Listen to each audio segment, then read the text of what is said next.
செல்வம் செல்வம் தொடங்கி வச்சுட்டாராமா? சரி சரி. அதான் செல்வம் என்னன்னா தெரியலையே.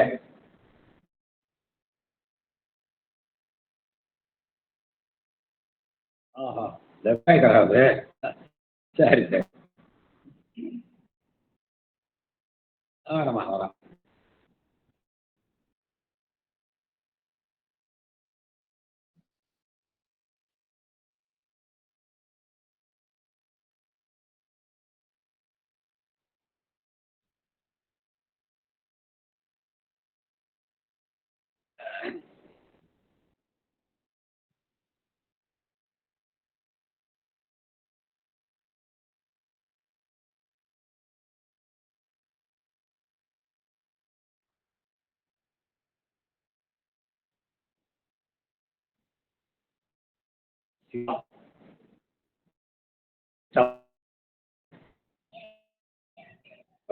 உணர்ந்து உதற்கரிய நீர்மணி வெளியம் அலையில் சோதியம் அம்பத்தாடுவான் மலர்ந்த வாழ்வு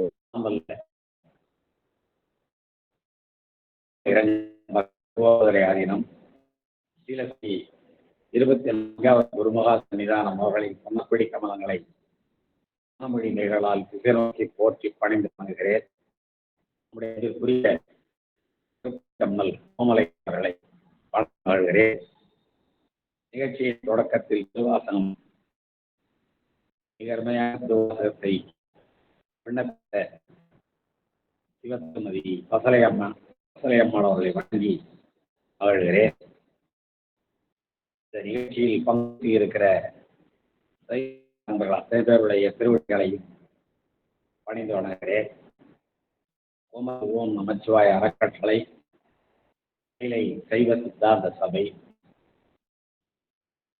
இடைமதீசன் சாஸ்திர குழு ஆகிய அமைப்புகளெல்லாம் சார்ந்த தலைவர்களையும் அமைப்பாளர்களையும் நண்பர்களையும் வணங்கி வாழ்கிறேன். இந்த பெரிய சிந்தனையில் இப்பொழுது நாம் கண்ணப்ப நாயனாருடைய புராணத்தினுடைய நிறைவு பகுதியிலே நாம் இப்பொழுது சிந்தனை செய்து கொண்டிருக்கிறோம். அவருடைய திருநனார் என்னும் திருப்பெயர் கண்ணப்பாக மாறுகின்ற அருட்பாளர்கள் வழியாக அவருடைய வரலாற்றை நாம் இன்று நிறைவு செய்யலாம் என்று நான் கருதுகிறேன். நேற்றைய வகுப்பில் அவர் தன்னுடைய வலக்கண்ணை இழந்து அப்பியதை 173வது பாடல் வாயிலாக சிந்தித்தோம். அந்த பாடல், இதற்கு இனி என் கண் அம்பால் இழந்து அப்பின் எந்தையார்கண் அவருக்கு இது மருந்தாய் உண்ணீர் நிற்கவும் கூடும் என்று மதர்த்து உள்ளத்தோடு மகிழ்ந்து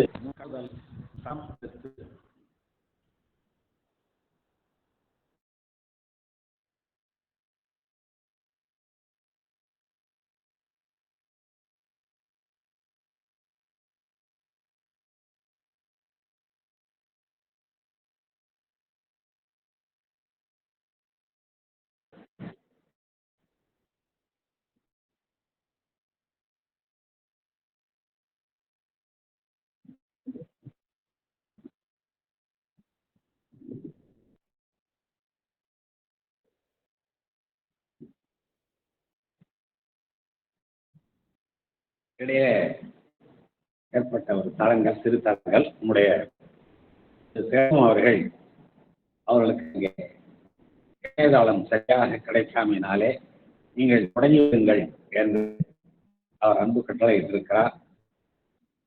எனவே நாம் இப்போது தொடங்கி அதை சிந்தித்துக் கொண்டிருக்கிறோம்.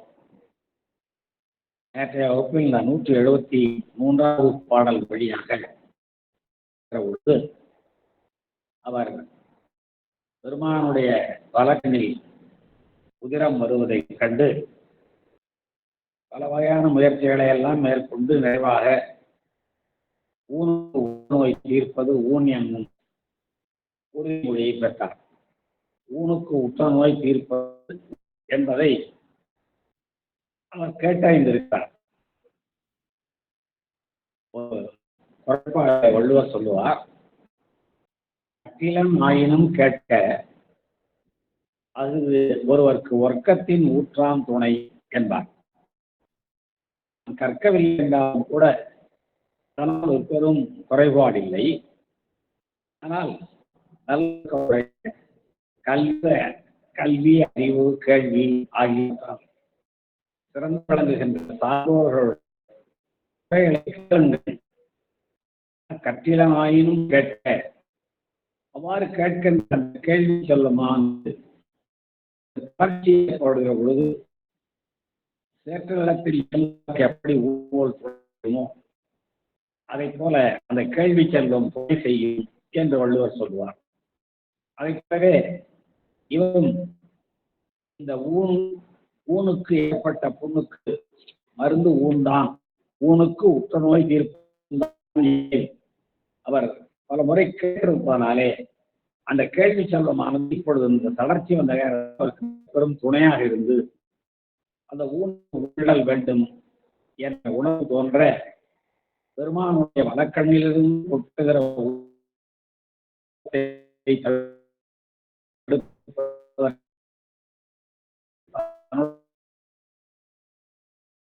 வளர்னை தோண்டி புகிறார். அந்த பாடலுக்கு இனி என் கண் அம்பா இடந்து அப்பின், இவ்வாறு பெருமுற்ற இந்த நோய்க்கு என்னுடைய கண்ணை அம்னால் தோண்டி அப்பினால் எந்த யாகற்கு இது மருந்தா, எந்த கண்ணிலிருந்து வழக்கிலிருந்து வழிய குருதிக்கு இது மருந்து, புண்ணீர் இருக்கவும் அடுக்கும், பெருமானுடைய கண்ணில் ஏற்பட்ட புண்ணிலிருந்து வருகின்ற குருதி நிற்கவும் கூடும் என்று கேட்டிருந்த கேள்வி செல்வத்தின் பயனாக இந்த உணர்வு தோன்றி, அவ்வாறு தோன்றிய உடனே மதர்த்தெழும் உள்ளத்தோடு மகிழ்ச்சியாலே களிப்பினாலே எழுச்சி பெற்ற உள்ளத்தோடு மிகவும் மகிழ்ந்து, இப்ப நல்ல சிந்தனை என்பதற்காக மிகவும் மகிழ்ந்து முன்னிருந்து பெருமானுக்கு முன்னாலே இருந்து கொண்டு தம் கண்முதல் தன்னுடைய கண்ணாகி அந்த முதலை பொருளை சரம் அடுத்து அன்பை ஊன்றி வாங்கி தோண்டி கண்ணில் அப்ப இயல்பாகிய பெருமானுடைய வழக்கண்ணி அப்புகிறார் என்பது நாம் பார்க்கிறோம். அதுல அந்த கண் முதச்சலம் என்பதற்கான நயங்களை எல்லாம் பார்த்தோம். கண்முதல் என்று சொன்னால் கண்ணாகிய முதலை தோன்றி தப்பினார் என்ற பொருள். முதன்மையான சரம் என்றால் இவரை இந்த செயல் வழியாக அந்த அம்பு கண்ணப்பனாக இருப்பதாலே உண்மையான சரம் என்றும் கொள்ளலாம். இன்னொன்று, பின்னாலே இரண்டாவது கண்ணை தோன்றுவதற்கு இரண்டாம் முறையை அந்த சரத்தை பயன்படுத்த இருப்பதனாலே இது முதற்சரம் என்றும் கொள்ளலாம் என்று நேற்று நாம் சிந்தித்தோம். அவ்வாறாக தன்னுடைய கண்முதலை அம்பினாலே அம்பை ஊன்றி கண் வேரோடு தோன்றார். வாங்கி என்றால் தூண்டி என்பது போல் தூண்டி எடுத்து அப்பி முதல் ஒரு தம் கண்ணிலே அப்பினார். நில செங்குருதி கண்டார், இதான் பாடம்.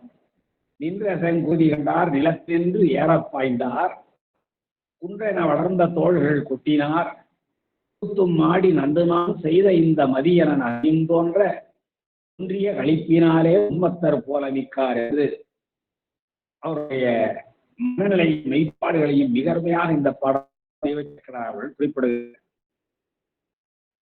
நின்ற செங்குருதி கண்டார், குருதி நின்றது கண்டார், செங்குருதி நின்றது கண்டார் என்று நாம் மாற்ற வழக்கு சோர்ந்து கொண்டிருக்க வழிந்து கொண்டிருக்க செங்குருதியானது இவரது வழக்கண்ணை உடனே நின்று போயிற்று. எனவே செங்குருதி செம்மையது குருதிக்கு அடை, ரத்தம் சிவப்பானது தானே. செங்குருதி நின்றது இவர் கண்ணை எப்பயோட பெருமானுடைய கண் வழக்கில் இருந்து ரத்தம் நின்றது, செங்குருதி நின்றது கண்டார். எவ்வளவு மகிழ்ச்சி வந்து ஏனென்றால் இந்த செய்தவர்கள் வேடர்களோ விலங்குகளோ இதெல்லாம் தேடி பார்த்து அதெல்லாம் இல்லாமல் போனதற்கு பிறகு இருக்கிற நெடுவனங்கள் எல்லாம் சென்று பல்வேறையான மூலிகைகளை எல்லாம் அதுவும் கூட அனுபவத்தினாலே அந்த மீன்களை இவ்வாறு பகடி தீர்க்கின்ற அந்த தன்மையை அறிந்தவனாலே பல்வேறு வகையான மூலிகைகளை எல்லாம் பறித்து வந்து பிடித்து நின்றிடாத அந்த குதி இப்பொழுது தான் கேட்டிருந்த கேள்வியின் வாயிலாகவும் தன்னுடைய செயலாகிய பழக்கனை வாங்கி அப்பியதன் வாயிலாகவும் செங்குருதி பெருமானுடைய கண்ணில் நின்று போனதை கண்டார்.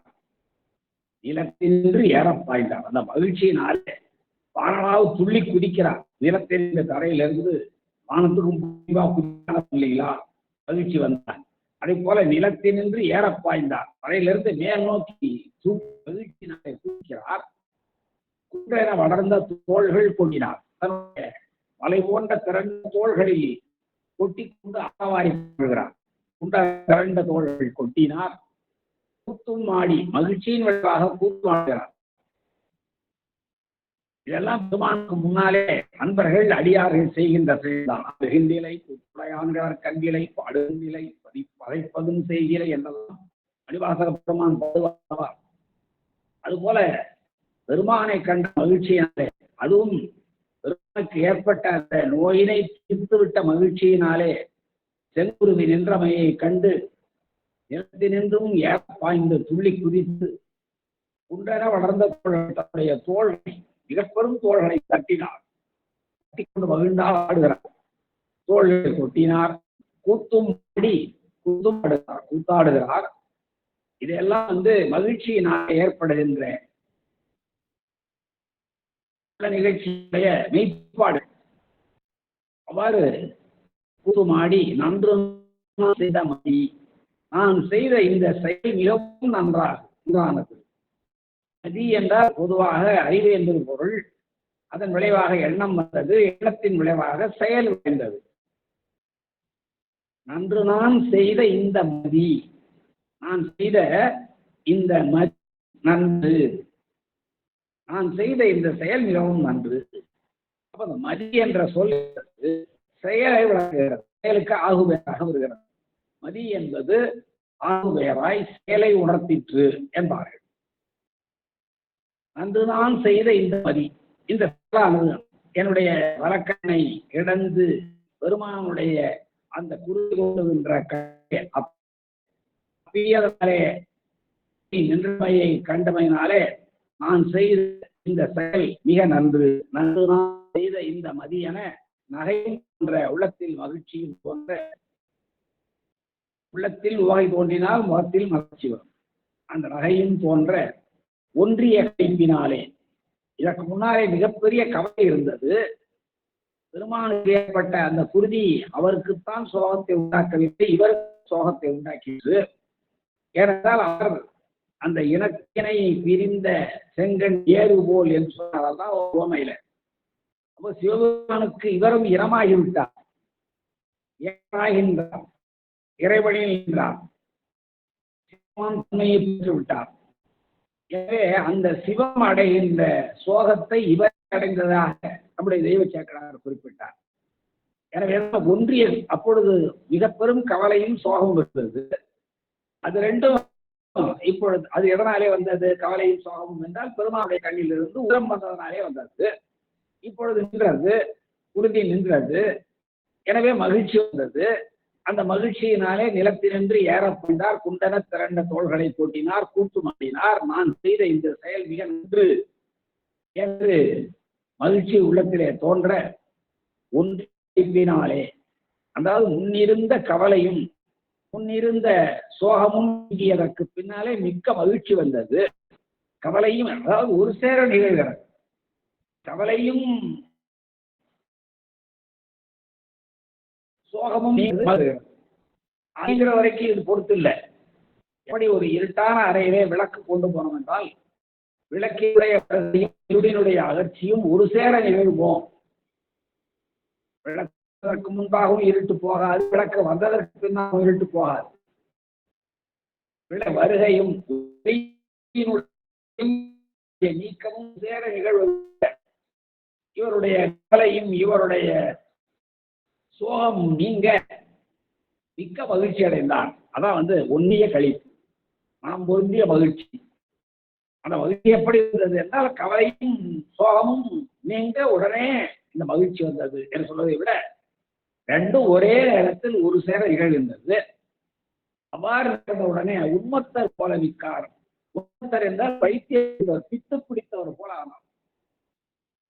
மிகப்பெரிய மகிழ்ச்சி அடைந்தார். தன்னுடைய செயல் மிகவும் நன்றானது என்று மகிழ்ந்தார். தோளை கொட்டி ஆரம்பித்தார், கூத்தாக்கினார். இவ்வாறெல்லாம் செய்தவுடனே அவருக்கு மிக்க மகிழ்ச்சி வந்தது. கவலையும் சோகமும் நீங்க மகிழ்ச்சி உள்ளமெல்லாம் நிறைந்தது. ஒன்றிய கழிப்பு, மனம் புதிய கழிப்பான மகிழ்ச்சியாக வந்து சேர உண்மத்தர் போல மிக்கார் என்றால் பித்து பிடிப்பா ஆனார். திருநனார் மறந்து கூத்தாடுதல் என்பது மிக்க மகிழ்ச்சி. ஆடினார் பாடினார் என்று பல இடங்களில் நாம் பார்த்தோம். பாடி பரவினார், ஆடினார், ஆனந்த கண்ணி விரும்பினார் எல்லாம் அன்பர்கள் பெருமானுக்கு முன்னால் நிற்கின்ற பொழுது ஏற்படுகிற மகிழ்ச்சியினுடைய விளைவாக உடலில் கூடுகிற மெய்ப்பாடுகள்.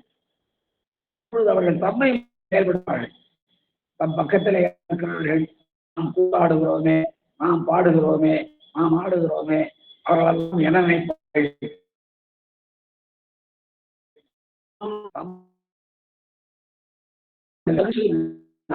அவ்வாறு கூத்தாடுவது இயல்பு.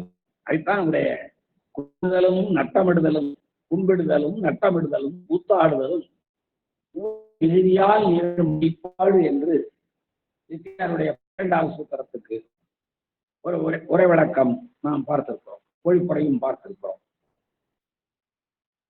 அவர்களிடம் பொழுது அந்த மகிழ்ச்சிக்கு காரணமாக விளங்குகின்ற பெருமானை நினைத்து கும்பிடுதல் வேண்டும்.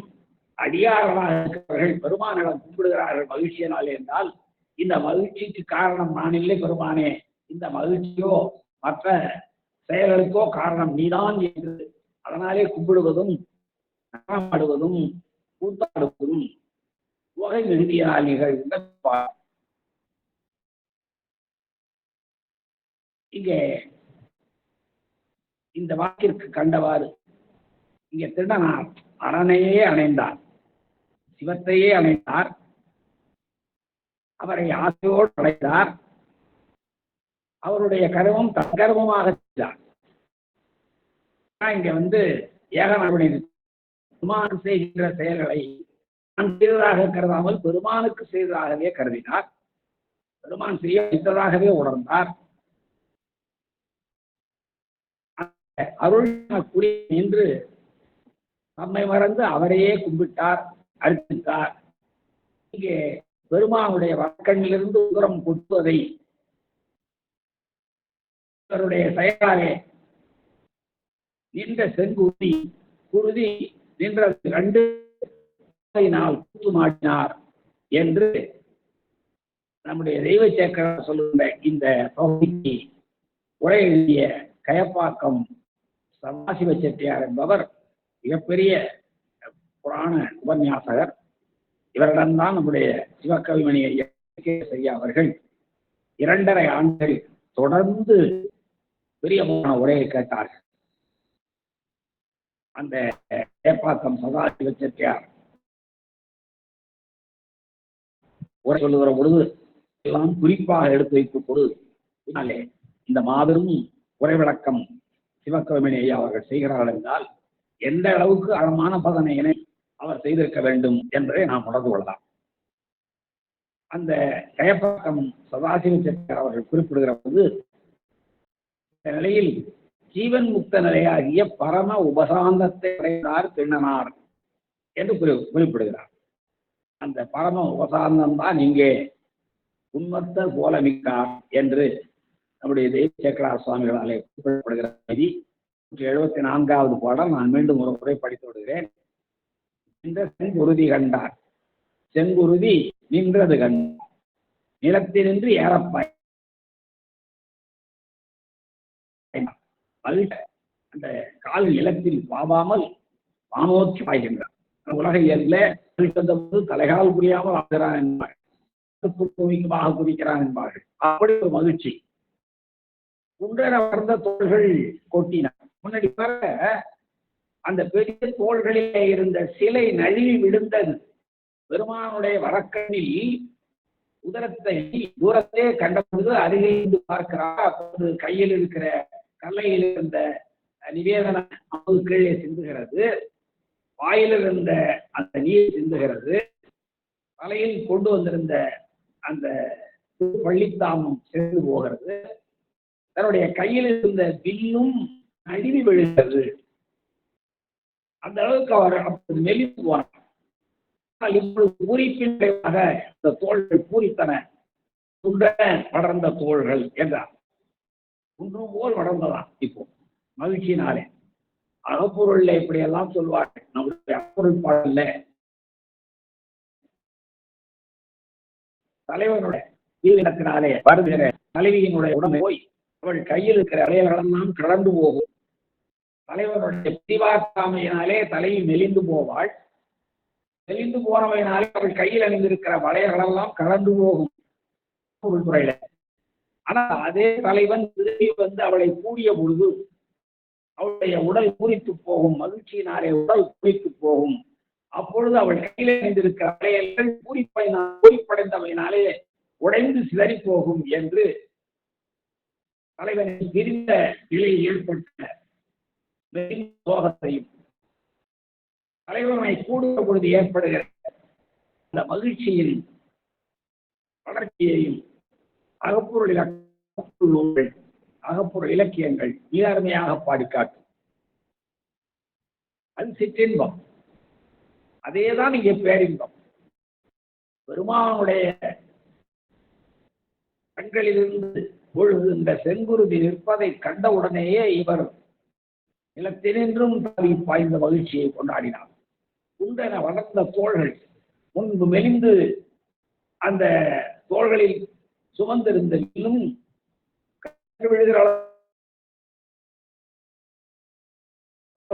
நிலையில் இருந்து மாறி இப்பொழுது குண்டு போல மகிழ்ச்சியினாலே வளர்ந்த தோள்களை கட்டி விழுந்தார், கொட்டி மகிழ்ந்தார். நான் செய்த செயல் நன்று, நான் செய்த இந்த மதி, அதை எப்படி நான் கொள்ள வேண்டும்? நான் செய்த இந்த மதி நன்று, நான் செய்த இந்த மதி நடத்தும். மதியினுடைய விளைவு, மதி என்றால் அறிவு, அதனுடைய விளைவு என்னுடைய விளைவு செயல். எனவே செயலுக்கும் எண்ணம் தான் விதை. நம்முடைய எண்ணம் எவ்வாறு அமைகிறதோ அதற்கேற்பதான் செயல் அமையும். அதே போல இவருடைய எண்ணமாக கண்ணிலிருந்து வருகின்ற குருதியை நிறுத்த வேண்டும் என்ற எண்ணம், அதற்கு இவர் செய்த செயல் தன்னுடைய வழக்கண்ணை இழந்து அப்பியது. அதுதான் நினைக்கிறார் இங்கே, நான் செய்த செயல். அப்போ நான் செய்த மதி என்பது செயலை உணர்த்துகிறது. மிக நன்று என்று உள்ளத்திலே மகிழ்ச்சியும் தோன்ற, அதுவரை இருந்த கவலையும் சோகமும் போக மகிழ்ச்சி உள்ளே வந்து நுழைய, ஒன்றிய கைப்பினாலே உம்மத்தற்பலானார், உன்மத்தம் பிடித்தவர் போல் பித்து பிடித்தவர் போல் ஆனார் என்பது இந்த 174வது பாடம். அவ்வாறு பித்து பிடித்தவர் போல இருந்த நிலையில் பெருமான் என்ன செய்கிறார்? சிவகோசரியா இந்த காட்சிகளை எல்லாம் மரத்துக்கு பின்னால் என்று பார்த்து கொண்டிருக்கிறார் என்பதை நாம் மறந்துவிடக்கூடாது நண்பர்களே. அவனுடைய செயலை நான் நாளைக்கு காட்டுகிறேன், நீ மறைந்திருந்து பார்ப்பாயாக என்று பெருமான் முதல் நாள் இரவு கனவிலே, 5ஆம் நாள் இரவு கனவிலே தோன்றி சொல்லியிருக்கிறார். அவரும் பின்னாலே மறைந்திருக்கிறார். பெருமானுடைய கண்ணில் மலக்கண்ணில் உயிரம் வந்ததையும் சிவகோசரியார் பார்த்திருப்பார். அப்பொழுது இவர் பதைத்து ஓடியும் வேடர்களையும் விலங்குகளையும் தேடியதையும், பிறகு காடுகளெல்லாம் சென்று மூலிகைகளை கொண்டு வந்து அந்த அவற்றை பிழிந்து வார்த்ததையும், அப்பொழுதெல்லாம் அந்த குருதி போக பிறகு அனுமானத்தினாலே ஊனுக்கு ஊனிடல் என்ற தன்மையை உணர்ந்து தன்னுடைய வழக்கண்ணை இழந்து அப்பிய செயலையும் பார்த்தார். அதனாலே வழக்கண்ணிலிருந்து உதிரம் நின்று போனதையும் கண்டார். அவ்வாறு நின்று போன உடனே திண்ணனார் பாலாக குதித்ததையும், தோள்களை கொட்டி மகிழ்ந்ததையும், கூத்தாடியதையும், எல்லா நிகழ்ச்சியையும் பார்த்து கொண்டிருக்கிறார் நம்முடைய சிவகோசரியா. அப்போ பெருமான் நினைக்கிறார், இந்த திருநனாருடைய அன்பின் வலிமையை மேலும் இவர் உணர்ந்து கொள்ள வேண்டும் என்பதற்காக பெருமான் என்ன செய்தார் என்பதுதான் 175வது பாடல். மிகமையான பாடல்.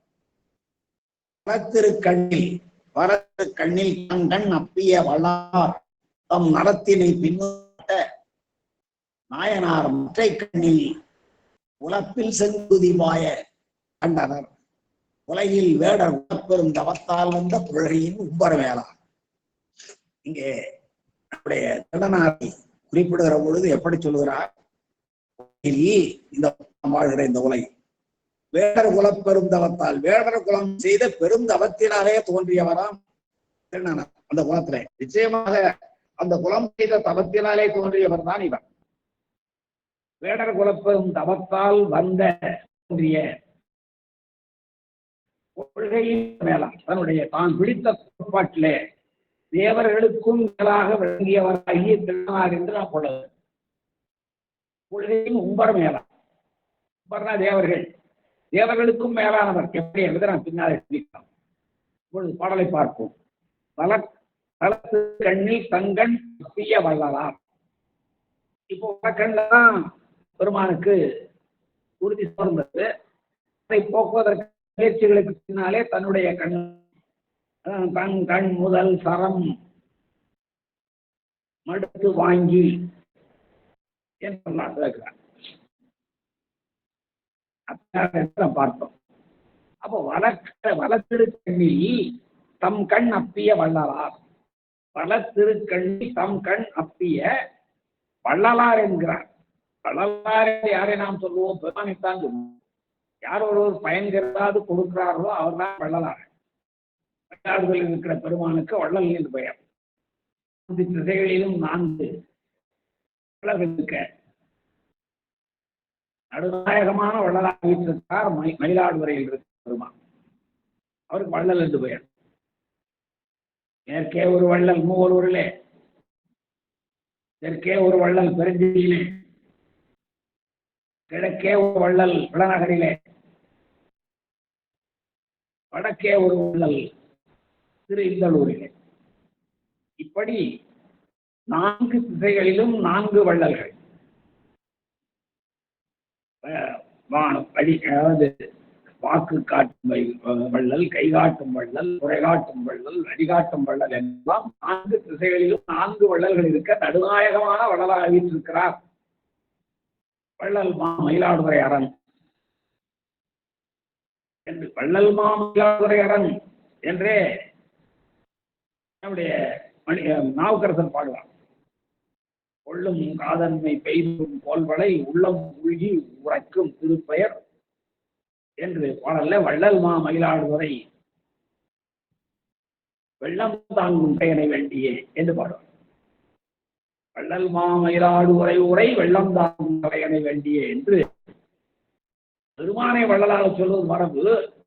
ஏனென்றால் பெருமான் இந்த உலகத்தில் இருக்கிற எல்லா உயிர்களுக்கும், அனைத்து ஜீவராசிகள் சொல்ல எல்லா உயிர்கள் 84 100,000 தோனி பேதத்திலே தோன்றுகிறார். அத்தனை உயிர்களுக்கும் பெருமான் அருள்கிறார். எந்த பலனையும் அவர் எதிர்பார்க்கிறது. எனவே கைது செய்கின்ற தன்மையுடையவர் பெருமான் மட்டும்தான். எனவே அவருக்கு வள்ளல் என்று பெயர் உண்டு. அதை போலவே இங்கேயும் எந்த கைமாறும் கருதாமல் திருநனார் தன்னுடைய கண்ணை முதலில் அப்பி இருக்கிறார்.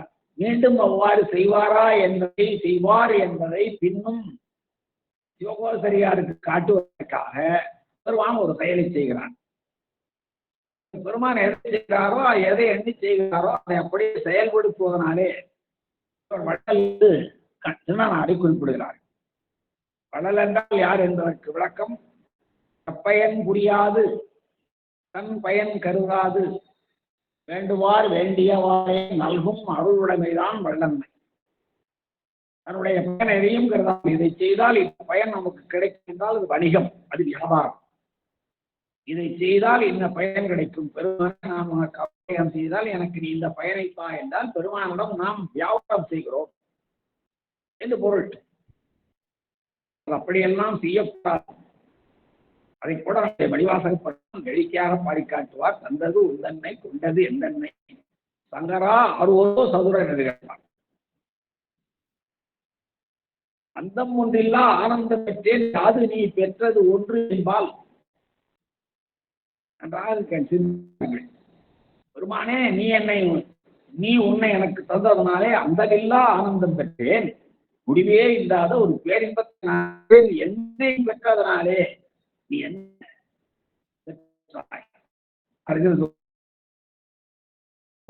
இதற்கு இளமாறு அதான் கைமாறு தற்பயன் கருதாமல் வேண்டுவார் வேண்டியவாறு வள தன்மை இருக்கிறது அல்லவா, அதுக்கு பேர் தான் வல்லன்மையின் பெயர். இங்க நம்முடைய தென்னனாரும் தற்பயன் கருதாமல் தான் தன்னாலேயே நேசிக்கப்பட்ட இவர் பார்ப்பதற்கு முன்பாகவே அவர் அருட்கள் செலுத்திய அவர் அருட்கள் நோக்கம் செலுத்தியவங்களிலே இருப்பு பொன்னானார் போல தன்னுடைய இயற்கையின் பரிசும் வினை இரண்டும் சாரும் ஒன்றும் முற்றும் அற அன்பு குழம்பார் அல்லவா. அதனாலே எந்த பயனையும் காணாமல் பெருமானுக்கு தன்னுடைய வழக்கண்ணை முதலில் அப்பியிருக்கிறார். அதைத்தான் மீண்டும் இங்கே தொடர்ந்து சிந்திக்க வைக்கிறார் நம்முடைய தேவி சேக்கரார். வலது கண்ணில் தன் கண் அப்பிய தன்னுடைய கண்ணை அப்பிய மற்ற உறுப்புகளெல்லாம் கொடுத்தாங்க. நம்முடைய உறுப்புகளிலே மிக தலையாய உறுப்பு, தலையில் இருக்கிற உறுப்புகளிலும் மிக தலையாய உறுப்பு கண்தான். இந்த 5 பொறிகளும் நாம் தலையிலேயே பெற்றிருக்கிறோம். கண் உத்தம அங்கம் என்று சொல்லுவார், மிக உயர்ந்த உறுப்பு. எல்லாம் கண்ணை பற்றி மிக அருமையா சொல்லுவார். கண்ணில் சிறந்த உறுப்பு இல்லை ஆவதும் காட்டியதே என்பது ஒரு கோவை பாடல். கண்ணில் சிறந்த உறுப்பு இல்லை ஆவதும் காட்டியதே. கண்ணை விட சிறந்த உறுப்பில்லை, புற உறுப்புகளிலே கண்ணை சிறந்த உறுப்பில்லை. எனவே வளர்த்திருக்கண்ணில் அப்பிய வள்ளலாரும் நலத்தினை பின்னும் காட்ட அவருடைய செயலை, அவருடைய நன்றாம் தன்மை, அவர் மேலும் மேலும் தன்னலம் கருதாமல் உதவி செய்கின்ற பண்பாடு தன்மையுடையவர் என்பதனை பின்னும் காட்ட, ஐயப்பாடு நிகழாமல் சிவகோசரியாருக்கோ மற்றவர்களுக்கோ எந்த சந்தேகமும் தோன்றாமல் காட்டுவதற்காக நினைக்கலாம் கூட பெருமானிடம் அளவு பக்தி கொண்டார். எனவே ஒரு கண் போனால் பரவாயில்லை, இன்னொரு கண் இருக்கிறது என்ற எண்ணத்தில் ஒரு கண்ணை கொடுத்திருப்பார் என்றும் கூட சில பேர் நினைக்கலாம். அந்த நினைவு, அந்த ஐயப்பாடு தோன்றக்கூடாது என்பதற்காகத்தான் அந்த வள்ளல் பெருமானாக விளங்குகிற திணனாருடைய நலத்தினை அவர் நன்றாக உதவி செய்கின்ற, கைமாறு கருதாமல் எல்லாவற்றையும் தர இருக்கின்ற அந்த தன்மையினை இன்னும் காட்ட இந்த உலகத்தில் உள்ளவர்களுக்கும் சிவகோசரியாருக்கும் ஐயம் தெரிந்து நடத்துவதற்காக நாயனார் ஒற்றை கண்ணில், நாயனார் என்றால் குடி தேவராகிய காலத்தியப்பர், அவருடைய மற்றை கண்ணில், அந்த மற்ற கண் என்பது இடக்கண். இப்பொழுது வலக்கண்ணிலே குருதி வந்தது, இதனுடைய வலக்கண்ணை பேர் தட்டினார், நீண்டு போனது, மகிழ்ந்தார், கூத்தாடினார், கும்பிட்டார். சரி, அவருடைய ஒரு கண் இருந்த ஒரு கண் பாக்கி இருக்கிறது, அதனாலே போனால் போகிறது என்று ஒரு கண்ணை கொடுத்து நாம் ஐயப்படக்கூடாது என்பதற்காக, இந்த ஐயத்தை தீர்ப்பதற்காகவே பெண்ணும் என்ன செய்கிறார், அதான் பின்னும் காட்ட, மேலும் இந்த உலகத்திற்கு விளக்கம் செய்ய. பெருமான் செய்கின்ற செயலெல்லாம், அடியார்களிடம் அவர் செய்கின்ற செயலெல்லாம் அவர்களுடைய அன்பின் தன்மையை, அவர்களுடைய கொடையின் தன்மையை, அவர்களுடைய பயன் கருதால் தன்மையை உலகத்திற்கு விளக்கம் காட்டுவதற்காகத்தான் பெருமானை செய்து. பெருமான் செய்வாரை விட நிச்சயமாக சோதனை இல்லை. இங்கே அவருடைய அந்த நன்றாம் தன்மையினை மேலும் இந்த உலகத்திற்கு விளக்கி காட்ட, அடைந்திருந்த சிவகோசரியாருக்கும் விளக்கி காட்ட, நாயனுடைய மற்றை கண்ணில், நாயனார் என்பது இங்கே கொடுங்கி தேவராகி காலத்தியப்பர், அவருடைய மற்றை கண் இடது கண், அந்த இடக்கண்ணிலே உலப்பில் சென் உறுதி பாய. உலப்பில் என்றால் இடையறாது இடக்கண்ணிலிருந்து இப்பொழுது ரத்தம் வழிகிறது. உலப்பு என்றால் அழிவு, இறுதி என்றெல்லாம் பொருள். உலப்பில் என்றெல்லாம் அழிவில்லாத, ஒழிவில்லாத, நீங்காத, இடையீடற்ற என்றெல்லாம் பொருள். நாம நிறைய பாடல்களே படிச்சிருக்கிறோம். ஒளிவளர் விளக்கே, உலப்பிலா ஒன்றே, உணர்வு சூழ் கடந்ததோர் உணர்வே. திருவிசை பாதம் தற்பாடும். உலப்பிலா அனந்தமாய தேனினை சொரிந்து புறப்புறம் தெரிந்த செல்வமே. மணிவாசக பெருமான் எப்படி பாருங்க, உலப்பிலா ஆனந்தம் என்றும் ஒளிவில்லாத நீங்காத பேரின்பத்தை தந்து. எந்த பாடல்? பால் நினைந்து விட்டும் தாயினும் சால பரிந்துடைய உயிரை உரிக்கு உள்ளொளி பெருக்கி உலப்பிலா அனந்தமாய தேனினை சொரிந்து புறப்புறம் தெரிந்த செல்வமே என்று பெருமானை குறிப்பிடுறான். அப்போ இந்த அவருடைய கண்ல உலப்பில் செங்குருதி பாய, அதுபோல ஒழிவில்லாமல் குருதியானது இடக்கண்ணிலிருந்து மறுபடியும் பாய்வது போல. மறுபடியும் நான் சொல்கிறேன், அது சிவலிங்க தோற்றம், இயத்திஸ்தானம் என்று சொல்வார்கள். அது அருவுருவம். அங்கே கண்ணோ கையோ காலோ இருப்பதற்கு வாய்ப்பில்லை என்றாலும் பெருமான் இந்த செயல்களை எல்லாம் நம்மொருட்டு செய்து காட்டுகிறார். உலப்பில் செங்குருதி பாய, நிற்காமல் ஒழிவில்லாமல் இடையறாமல் அந்த இடக்கண்ணிலிருந்து குருதியானது பாய்வது, ஒழுவதோ கசிவதோ வடிவதோ போன்று சொல்லல, பாய்வது போல. அந்த இடக்கண்ணிலிருந்து ரத்தம் பாய்கிறதா? பாய கண்டனர், பார்த்தார். யார் பார்த்தார்? உலகில் வேடர் குல பெரும் தவத்தால் வந்த கொள்கையின் மும்பர் வேளார். வேடர் குலம் செய்த தவத்தினாலே இந்த உலகத்தில் வந்து அவதரித்த, வேடர்களுக்கு தலைவராக விளங்கிய, இங்கே பெருமானுடைய அருட்கண் பார்வையினாலே அன்பு புழம்பாய் திரிகின்ற கொள்கையினாலே உம்பரின் மேலார், தேவர்களுக்கும் மேலானவராக விளங்குகிற நம்முடைய திருநனார் வனத்திருக்கண்ணில் தம் கண் நம்பிய வள்ளலாராகிய திருநனார் தம் நலத்தினை அவருடைய நன்றாம் செய்ய கை கருதாமல் கொடுக்கின்ற என்பதை இன்னும் காட்ட உலகத்திற்கு ஐயம் தெரிவின்றி மேலும் விளக்குவதற்காக பெருமான் என்ன செய்கிறார்? மற்ற கண்ணில் மற்ற அவருடைய இடக்கண்ணில் இருந்தும் உலப்பில் செங்குருதி பாய, ஒழிவில்லாமல் இடையாது உறுதியானது இடக்கண்ணில் இருந்து பாய்வது போல் ஒழுக கண்டார். கண்டார், வள்ளலார் கண்டார். யார் கண்டார் என்று சொன்னால், உலகில் வேடர்வம் செய்த தவத்தினாலே வந்த கொள்கையும் உப்பர் வேளார். கொள்கையினாலே அவர் கொண்ட கொள்கையில் தேவர்களுக்கும் மேலானவர் என்று சொன்னார். தேவர்களுடைய என்ன செய்கிறார்கள்? தேவர்கள் எல்லாம் பயன்கருதி செய்கின்ற வழிபடுபவர்கள். தேவர்களில் பெரும்பாலானவர்கள் இங்கே வந்துதான், தேவர்கள் எல்லாமே வழிபாடு செய்வதற்கு இங்கேதான் வர்றாங்க, இங்கேதான் வரணும். ஏனென்றால் இவன் உய கொள்கின்றாரு. பெருமான் ஆன்மாக்களை உய்தி பெறச் செய்து வீடு பெறச் செய்கின்ற இடம். எனவே அவர்கள் வருகிறார்கள். ஆனால் அவர்களுடைய வழிபாடு என்பது பயன் கருதிய வழிபாடு.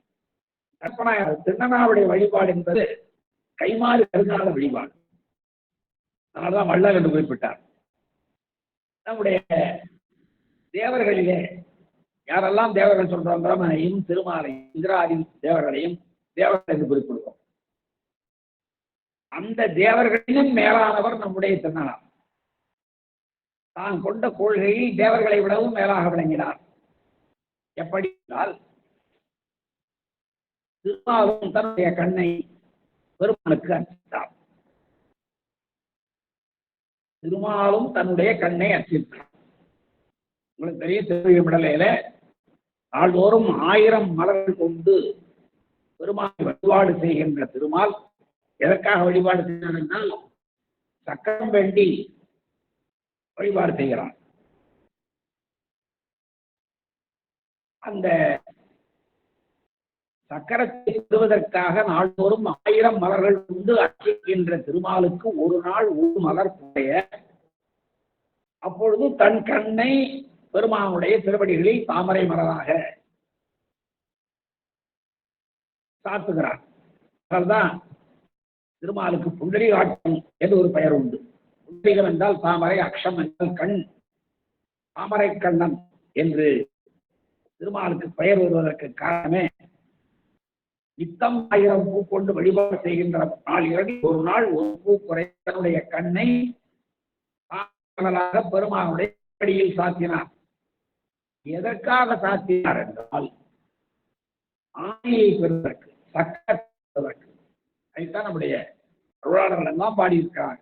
மாலுக்கு சக்கரம் வந்தருள் செய்தவன் மன்னீரல் இருள் ஆலிக்கும் வந்தனர் வாழ்கின்ற சித்தம்பரமே இளமாக பாலித்து நட்புக்கே பல்லாண்டு கூறுதுமே. பலம் கடந்த கடவுளுக்கு நாம் பல்லாண்டு பாடுகிறோம். இறப்பு, நிகழ்வு, எதிர்வு என்று அந்த காலாதீதனாக விளங்குகிற பெருமானுக்கு நாம் வாழ்த்து பாடுகிறோம். பல்லாண்டு பண்டடந்தானுக்கே பல்லாண்டு கூடுதுமே என்று சேர்ந்தனார் இன்னொரு பாடலே பாடி காட்டுவார். சைவ இலக்கியங்கள் எப்படிப்பட்ட திருமுறை, சிந்திக்க சிந்திக்க சிந்திக்கின்ற வெட்டாத தெள்ளம் நம்முடைய திருமுறைகளும் ஞான சாஸ்திரங்களும். அதுதான் இங்கே பல்லாண்டென்னும் பதங்கடந்தானுக்கே பல்லாண்டு கூறுகிறார். சரிங்க, அதெல்லாம் போகட்டும். திருமால் சக்கரம் வேண்டி, அது உங்களுக்கு தெரியும், அந்த சக்கரம் இந்த சலந்தர வதத்துக்காக உருவாக்கப்பட்ட சக்கரம். அந்த சக்கரத்தை தூக்கி அழிந்து போனான். அந்த சக்கரத்தை தான் திருமால் தன்னுடைய கருவியாக பெருமாள் கேட்டார். அதற்காகத்தான் அதுவும் 1000 பூ கொண்டு அர்ச்சித்தார். ஒரு நாள் ஒரு பூ குறைய தன்னுடைய கண்ணை தாமரையாக பெருமானுடைய திருவடியில் அர்ச்சித்தார். திருவிழி வளையிலும் தலங்களில் ஒன்றாக விளங்குகிற திருமால் பேரு என்ற தலத்திலும் ஐதீகமாக சொல்லிக் கொண்டிருக்கிறார்கள். திருவேழி மலையை பெருமானுடைய திருவி ஒரு கண்ணிருப்ப காட்சி இருக்கும். அதே போலவே பேரு என்ற ஒரு திருத்தலம் தமிழ்நாட்டில் இருக்கிறது. இந்த வரலாறு சொல்கிறார்கள். இதே வரலாறு சொல்லுகிறார்கள். அப்போ கும்பர்களில் ஒருவன் திருமாலும் தன்னுடைய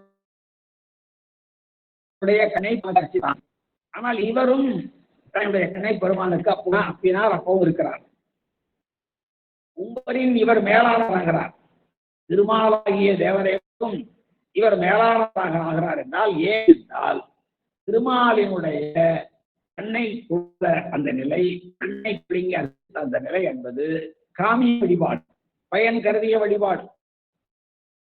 ஆனால் நம்முடைய திருடனாருடைய கண்ணை வழிபாடு, எந்த பயனையும் கருதாத வழிபாடு. எனவே கும்பரின் மேலான கொள்கையை உடையவரானார் நம்முடைய. அதைத்தான் இங்கே உலகில் வேற குலப்பெரும் தவத்தால் வந்த கொள்கையும் கும்பர் மேலார் தன்னுடைய இறைபக்தி தேகனாகி இறைவனில் இருக்கின்ற அந்த கொள்கையின் தேவர்களுக்கு மேலாக வழங்குவோர்களாகி அந்த திருடனார், அந்த வள்ளலார் மேலும் தன்னுடைய வழக்கண்ணை எப்படி அப்பினாவோ அதை போலவே கண்ணையும் அப்புவார் என்பதை உலகத்திற்கு மேலும் காட்டுவதற்காக பெருமானுடைய மத்தை கண்ணிலிருந்து இடக்கண்ணிலிருந்து உழப்பில் உறுதி, உழப்பில் கிடையாது அந்த இரத்தமானது ஒழுகு பாய்வதை கண்டார் என்று இந்த பாடல் சொல்லுகிறது.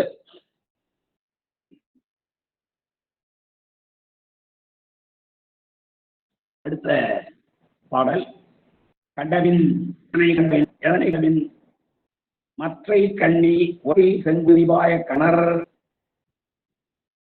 இவருடைய கைமாறு கருதாது பெருமானிடத்து தன்னுடைய எல்லாவற்றையும் ஒப்படைக்கின்ற அந்த வள்ளல் தன்மையை பெருமான் உலகத்திற்கு காட்டுவதற்காக தன்னுடைய இடக்கண்ணிலிருந்து செங்குதி பாய அமர்ந்திருந்தார் அல்லவா, அதை கண்டார் அல்லவா, அதைத்தான் இங்கே சொல்றார். கண்டவின்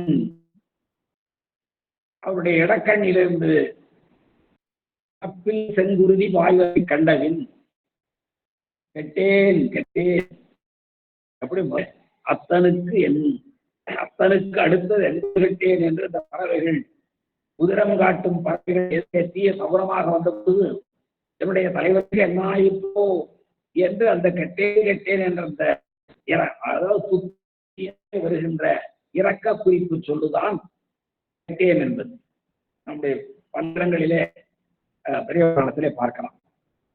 அப்படி இங்கே கண்டவின் கெட்டேன் எங்கள் காலத்தியார் கண் ஒன்று பூந்தரும் குருதி நிற்க எல்லாம் உரிமையாக எங்கள் காலத்தியார் கண் ஒன்று தரு குருதி நிற்க மற்றை கண் குருதி பொங்கி மண்டும் மற்றை கண் குருதி பொங்கி மண்டும் மற்றிதனுக்கு அஞ்சேன் மருந்தை கண்டேன் இன்னும் உண்டு ஒரு கண் அக்கண்ணை இடந்து அப்பி ஒழிப்பேன். என்ன துணிவு பாருங்க, ஏகாங்கி இதேபடி நிற்கும் மலரெல்லாம் சொல்லிட்டார். அந்த அருள் பார்வை பட்டுடனே யாக்கை என்படி சும்பி இலை இரண்டும் சாருமலம் மூன்றும் அன்பு குழம்பாய் அடைந்தாரோ கேட்டேன் எங்கள் காலத்தியாக்கள் எங்கள் காலத்தியா என்ன உரிமையோடு சொல்கிறார்கள். எங்களுடைய தலைவராகிய காலத்தியப்பர் அவருடைய கண் ஒன்று புந்தரும் அவருடைய கண்கள் இரண்டிலே ஒன்று வழக்கணி அந்த புந்தரும் குருதி நிற்க அந்த வழக்கண் புண்ணிலிருந்து வந்த குருதி போக மற்றை கண் குருதி பொங்கி மற்ற இன்னொருகளில் இருந்து இடக்கண்ணில் இருந்து குருதி மண்டும் வழியும் பாய்வது போல் மற்றிதனுக்கு அஞ்சேன் மருந்துகளை கண்டேன். நான் அந்த இடக்கண்ணில் இருந்து குருதி வருவதற்காக நான் அஞ்சேன். ஏனென்றால் மருந்து கை கண்டேன். என்னுடைய அச்சமின்மைக்கு காரணம் என்னிடம் மருந்து இருக்கிறது. காரணகாரியம் மருந்து இருக்கிறது. ஆனால் நான் அஞ்ச மாட்டேன். அஞ்ச வேண்டியதற்கு அஞ்ச வேண்டும். அஞ்சாமை அஞ்சுவது அஞ்சல் அறிவார்படில் என்பார் சொல்லுவார். அஞ்ச வேண்டியது பயப்பட வேண்டியதற்கு பயப்பட வேண்டும். நான் தீமை செய்வதற்கு பயப்பட மாட்டேன். பிறருக்கு தீமை எட்டுவதற்கு பயப்பட மாட்டேன். பிறருக்கு தீமத்தை மொழிக்கு பயப்பட மாட்டேன் என்றுதான் சொல்வது அறிவீனம். அஞ்ச வேண்டியவதற்கு அஞ்ச வேண்டும். இங்கே இவர்கள் இருக்கிறது மருந்து கை கண்டேன் எனவே நான் அஞ்சேன். அதான் இங்க பாருங்க, குண்டரு குறித்து நிற்க மற்ற கண் குருதி பொங்கி இன்னொரு கண்ணிலிருந்து குருதியானது வாய்தான் உலப்பில் சென் குருதி வாய் கண்டாராம். அதுதான் இங்க சொல்ற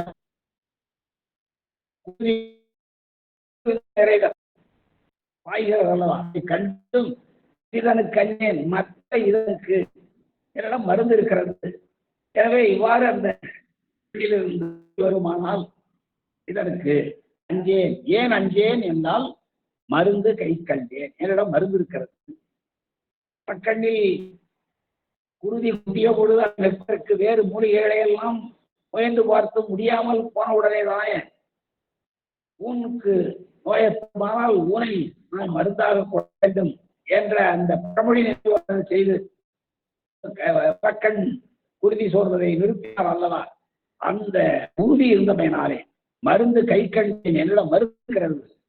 உன்னுடைய அனுமானம் நிற்கவும் கூடும் என்றார். உன்னுடைய அனுமானம் தான் என்னன்னா, இதற்கு இனி என் கண் அம்பால் இழந்த பின் எந்தையார் கண் அதற்கு இது மருந்தாய் புண்ணீர் நிற்கவும் கூடும் நிற்கவும் அடுக்கும். உன்னுடைய வழக்கில் குருதி வந்த பொழுது என்னுடைய கண்ணை நான் தோன்றினால் ஒருவேளை பெருமானுடைய கண்ணிலிருந்து வருகின்ற ரத்தம் நிற்கவும் கூடும் என்று கருதினார். ஆனால் இப்பொழுது நின்று போனது நின்ற குருதி கண்டார் பாய்ந்தார். மிகமையாக சேக்கடார் சொல்லிவிட்டார். வளர்ந்த தோள்கள் கொட்டினார் கூத்தும் மாடி நான் செய்தவதி என நகையும் தோன்ற ஒன்றிய கழிப்பினாலே உண்மத்த உலகிக்கார் என்பதை நாம் பார்த்து விட்டோம். அதனாலே இங்கே மற்ற கண் குருதி பொங்கி மண்டும் இன்னொரு இடத்திலிருந்து குருதியானது உலப்பில் செங்குருதி பாய்ந்து நிரம்புகிறது. அப்போ மற்ற இதனுக்கு அஞ்சே பயப்பட மாட்டேன். ஏன் பயப்பட மாட்டேன் என்றால் மருந்தையை கண்டேன் மற்ற இதனுக்கு அஞ்சேன். நாம சொல்ல வேண்டும். என்னிடம் மருந்து இருக்கிறது, எனவே இந்த நோய்க்கு நான் அஞ்ச மாட்டேன். இன்னும் ஒரு கண், இன்னும் ஒரு கண் உண்டு, என்னிடம் இன்னும் ஒரு கண் இருக்கிறது. ஒரு கண்ணில் வலக்கண்ணில் குருதி பாய்ந்தது. அந்த வலக்கண் குருதியை நிறுத்துவதற்கு என்னுடைய வலக்கண்ணை அப்பிவிட்டேன். இப்பொழுது இடக்கண்ணில் பெருமானுக்கு குருதி பாய்கிறது, உறப்பில் செங்குருதி பாய்கிறது. நான் அதை கண்டு அஞ்சேன். என்ன மருந்து கை கண்டேன். அந்த மருந்து கை கண்டமைக்கு என்ன காரணம்? இன்னும் ஒரு கண் உண்டு எனக்கு. இன்னும் ஒரு கண் உண்டு, இன்னும் உண்டு ஒரு கண், இன்னும் ஒரு கண் உண்டு. அக்கண்ணை இடந்தப்பி, அந்த கண்ணை இடக்கண்ணை இடந்து அம்பினாலே தோண்டி அப்பி, பெருமானுடைய இடக்கண்ணிலே அப்பி, உலப்பில் பாய்கின்ற அந்த கண்ணிலே அப்பி குடிப்பேன். அந்த கண்ணிலிருந்து வழிகின்ற ரத்தத்தை நீக்குவேன், தடுப்பேன். அந்த கண்ணில் ஏற்பட்ட புண்ணை நீக்குவேன். ஒழிப்பேன் என்றால் நீக்குவேன் என்பது பொருள். அவர் உறுதியோடு அந்த செயலை செய்ய தொடங்குகிறார். கண்ணுதல் கண்ணில் தங்கள் இடந்தப்பில் 177வது பாடம். கண்ணுதல் கண்ணில் தம் கண் இடந்தப்பில் காணும் நினைவாடு எழுவார். இப்ப என்னாச்சுன்னா ஒரு கண் தான் அவருக்கு இருக்கு. வலக்கண்ணை பெருமானுடைய வலக்கண்ணை அப்பியாச்சு. இடக்கண் மட்டும்தான் இருக்கு. பெருமானுக்கு இடக்கண் மட்டும்தான் இருக்கு. இடக்கண்ணு தான் குருதி சோறுகிறது.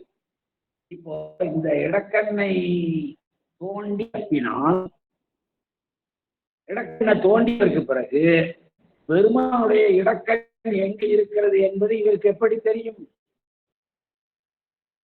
அந்த நேர்படுகின்ற நிலையில் ஏற்பட்ட பொருத்தத்தை காண வேண்டும் அல்லவா? அங்கே கண்ணுதல் கண்ணில், கண்ணு என்றால் பெருமான் நெற்றிக்கண்ணை உடையவர். பெருமானை கதல் என்று குறிப்பிடுகிறார். எப்படியோ குடுமி தேவர் என்றும் தேவர் என்றும் தேவாதி தேவன் என்றும்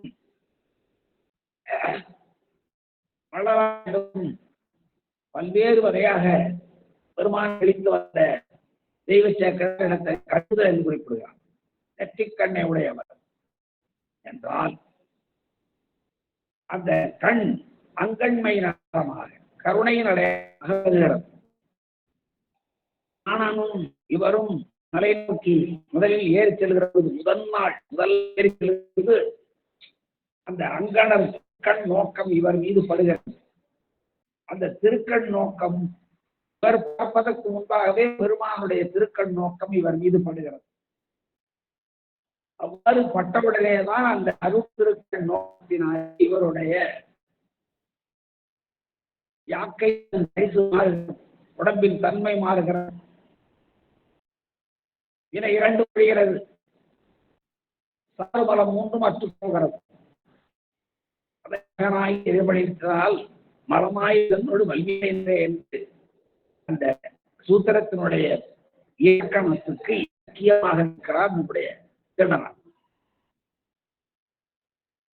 இந்த இடத்திலே அந்த அருட்கண் பார்வையினாலேதான் இந்த வரலாறே சொல்கிறது. அருட்கண் பார்வையினாலேதான் இவருடைய அக்கைத பரிசன் இறை இரண்டும் மூன்றும் அற்று போனார். பெருமானோடு இறைபணி நின்றார். 6 நாட்கள் உறங்கவில்லை, உண்ணவில்லை. அவருக்கு பசியும் தாகமும் தோன்றவில்லை. ஆனால் பெருமான் பசித்திருப்பாரே, பெருமானுக்கு காவல் வேண்டுமே என்று அல்லுறங்காமல் வேண்டினார் என்றால் எல்லாம் பெருமானுக்கு. இந்த வரலாற்றினுடைய நிகழ்ச்சிக்கு தொடக்க பெருமான் மீது பதிந்ததுதான். அதனாலே தான் இந்த வரலாறு நிறைவுறுகின்ற இந்த இடத்திலே இன்னும் ஒரு 2-3 உடைய வரலாறு நிறைவுறுகிறது. எனவே இந்த இடத்திலே பெருமான் கண்ணுதல் என்று விழிக்கப்படுகிறார். அவ்வாறு கண்ணுதல் கண்ணில் தங்கள் இடந்து அப்பில், பெருமானுடைய திருக்கண்ணிலே இடக்கண்ணிலே தன்னுடைய கண்ணை தோண்டி அப்புவானால் காணும் நிலவாடு எண்ணுவார். பெருமானுடைய கண்ணி இடக்கண்ணில் நாம் அப்போதற்கு நம்முடைய இடக்கண்ணை தோண்டி விட்டோம் என்றால் பெருமானுடைய கண்ணை நாம் நேர்பட பார்ப்பதற்கு பொருத்தமில்லாமல் போய்விடுமே, போய்விடுமே என்று எண்ணுவார் என்பது அங்கே முற்றச்சம். எண்ணுவாராகிய திருநார் தம்பிரான் தன் திருக்கண்ணில் இடக்கால் ஊன்றி, தம்பிரான் தம்முடைய தலைவராகிய திருக்காலத்தியப்பருடைய இடக்கண்ணில் தன்னுடைய இடக்காலை ஊன்றிக் கொள்ளுகிறார். அக்காலத்துக்காக பெருமானுடைய கண்ணில் இடக்கால் ஊன்றலாமா? இவரை கொண்டு தேடி பார்க்க வேண்டியதற்கு பிறகு பெருமான் அவருடைய இடக்கண்ணில் இருக்கிறது. தேடிக்கொண்டிருந்தால் இந்த கண்ணை பெயர்த்து அப்புகிற கால தாமதத்தினாலே பயணத்துக்குனால் என்ன செய்வது? அந்த வெப்பம் குறையாமல் வைக்க வேண்டுமே. அதனாலேதான் பெருமானுடைய அந்த குருதி பாய்கின்ற இடக்கண்ணில் தன்னுடைய இடக்காலை ஊன்றிக் கொள்கிறார். தம்பிரான் தன் திருக்கண்ணி இடக்கால் ஊன்றி நல்ல அழுத்தமாக வைத்துக் கொண்டு உள்ளிரை விருப்பினோடும், உள்ள முழுவதும் அவருக்கு விருப்பம் தலைந்திருக்கிறது. பெருமானுக்கு ஏற்படுகிற அத்தனை இடர்பாடுகளையும் நாம் தீர்க்க வேண்டும். பெருமானுக்கு இடர்பாடு வருமா? இதுதான் வரலாறு. சீர்நம்பியார் இந்த பிறவி அவர் ஆகமங்கள் கற்றதில்லை, வேதங்கள் தெரிந்ததில்லை. எதுவும் தெரியாத வரை வளைந்து சீர்நம்பி கண்ணப்பர் அப்படியே தொண்ட தொகை பாடுகிறார் என்றால் இப்படிப்பட்ட அற்புதமான எண்ணுவார் தம்பிராந்தன் திருக்கண்ணில் இடக்கால் ஊன்றி. கண்ணுக்கு கண் நேர்பாடு வேண்டும், பொருத்தம் வேண்டும். தன்னுடைய கண்ணை தோண்டிய உடனே அங்கே பொருத்துவதற்கு அந்த இடம் தெரிய வேண்டும். அதற்காக தன்னுடைய இடக்கால் ஊன்றி உள்ளே இருப்பினோடு எந்த செயலை செய்தாலும் உள்ளம் விரும்பி செய்ய வேண்டும். கடமைக்கு செய்யாமல் உள்ளம் விரும்பி செய்ய வேண்டும். அதான் உள்ளே இருப்பினோடும் கொண்டு ஒப்பற்ற பெருத்திய ஒரு அம்பினை எடுத்துக்கொண்டு இந்த கண்ணை பெருமான் தோண்ட மாட்டார். கண்ணை தோண்டுவதற்காக அந்த அம்பை கொண்டு போகிற பொழுது தரிக்காத பெருமான் என்ன செய்கிறார்? இவருடைய கையை பற்றி கொள்ளுகிறார்.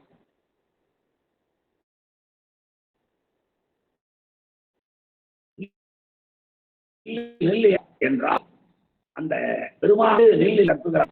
அவளை பெறுவதற்கு அங்கே 3 பொருள்கள் பார்த்தோம். இங்க ஒப்பற்ற மைக்குரிய ஒரு அம்பினை எடுத்துக்கொண்டு தென்னார் கண்ணீர் ஊன்ற அங்கே காலை ஊன்றி விட்டார். அதான் 2 இடத்துல வருது. எண்ணுவார் தம்பியான் அடிப்பாருங்க. எண்ணுவாராகிய என்று பொருள். எண்ணுவார் என்பது முற்றச்சாட்டு. கண்ணில் தங்கண் இடந்து அப்பில் காணும் நேர்வாடு எண்ணுவார். கூட்டத்தை நினைத்து பார்க்கிறவர் ஆகிய தம்பிராந்தன் திருக்கண்ணில் அவருடைய இடக்கண்ணில் இடக்கால் ஊன்றி தன்னுடைய இடக்காலை ஊன்றி கொண்டார். இங்கே ஊன்ற போகிறார். ஊன்றிவிட்டார், இடக்காலை ஊன்றிவிட்டார். ஊன்றி உயிரை விருப்பினோடு ஒருவரை பகை கொண்டு தென்னார் கண்ணில் தென்னனாராகியவர் அந்த இடக்கண்ணிலிருந்து அந்த கண்ணை அப்பதற்காக அம்பை ஊன்றிலேயே தேவதேவர் தரித்திலர் தேவதேவர். தேவர்களுக்கெல்லாம் தலைவராக வழங்குகிற எண்ணிப்பத்தினுடைய முதல் பாட்டை தான் நினைக்கிறேன். தேவதேவன் நீ சேவன் நாயர் சென்னி மன்னி சுடவு என்று முடிப்பார். அப்படி தேவதேவராக விளங்குகிற தேவர்களுக்கெல்லாம் தலைவராக விளங்குகிற பெருமான் தரித்திலர் மேல் அவரால் பொறுத்துக் கொள்ள முடியவில்லை, தரிக்க முடியவில்லை. ஏனென்றால் இன்னும் கொஞ்சம் ஆழ்ந்து சிந்திப்போமானால் வலக்கண் என்பது பெருமானுடைய கண், இடக்கண் என்பது அம்மையுடைய கண். அது அருள். அந்த கண்ணை அந்த கல்லு வருகின்ற குதியை நிறுத்துவதற்கு தன்னுடைய இடக்கண்ணை தோண்டுகிறார் என்றால் எப்படி அந்த பொறுத்துக் கொள்ளும் முடியும்? அருள் சக்தியாக வழங்குகிற அந்த கண்ணாலை பொறுத்துக் கொள்ள முடியும். அதான் என்றால் இந்த இடத்துல நாம் ஒன்று பார்க்க வேண்டும். சித்தாந்த சாஸ்திர உண்மைகளை நம்முடைய சிவக்கண்ணை அவர்கள் விளக்கி காட்டுகிறார்கள். சிவக்கண்ணாகிய வலக்கண்ணால் பாசம் நீங்கிற்று. வலக்கண் பெயர்த்து வச்சார், இவருடைய பாசம் போய்விட்டது. வலக்கண்ணால் நீக்கவும் அருட்கண்ணாகிய இடக்கண்ணால் சிவமயமாக்கவும். இடக்கண்ணை ஓடவில்லை, ஆனால் சிவமாம் தன்னை கூட்டு விடுகிறார். சிவமயமாக்கலும் ஞானக்கண்ணாகிய நெற்றிக்கண்ணால் சிவானந்த அனுபவத்தை முற்றுவித்தும் செய்கின்றார். கண்ணப்பை தன்னுடைய வலப்பக்கத்தை பின்னாலே சொல்ல காலத்தியம்.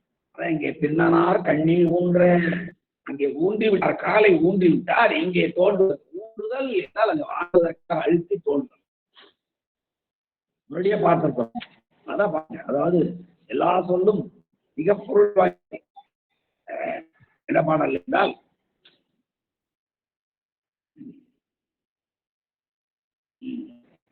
தங்கள் முதற்சரம் அடுத்து வாங்கி, அடுத்ததால் ஊன்றி என்று அங்கே வலக்கண்ணை மடுத்து வாங்கினார், ஊன்றி வாங்கினார். அதை போல தோண்டி விடுவார் என்ற உறுதிப்பாடு இவருக்கு இருக்கும் என்பதை நம்முடைய காலத்திய நன்கு உணர்ந்து கொண்டாதான் அவருக்கு முதலே தெரியும், நமக்கு தெரிய வேண்டும் என்பதற்காக இந்த 175வது பாடல் சொன்னார் பாருங்க. திருக்கண்ணில் நிரப்பிய வளராரும் நிலத்தினை பின்னும் காட்டுவதற்காக உலகத்தில் இருக்கிறவர்களுக்கு ஐயப்பாடுகள் தோன்ற நமக்கு மட்டுமல்ல, மரத்துக்கு பின்னாலே மறைந்து கொண்டிருக்கிற சிவோசரியாக எந்த ஐயமும் நிகழக்கூடாது. ஒரு கண் இருக்கிறது, பரவாயில்லை, ஒரு கண்ணை கொடுப்போம் என்று கொடுத்து விட்டார் என்ற ஐயப்பாடு கொஞ்சம் கூட சந்தேகம் சிவோசரியாருக்கு மட்டுமல்ல. ஏனென்றால் அவர் உலகத்தில் இருக்கிற எல்லா ஆன்மா அதை அறிந்து உயிரி வர வேண்டும் என்ற உயரிய நோக்கில் மேலும் காட்டுவதற்காகத்தான் நாய்க்கண்ணில் உலப்பில் உறுதிவாக கண்டார்.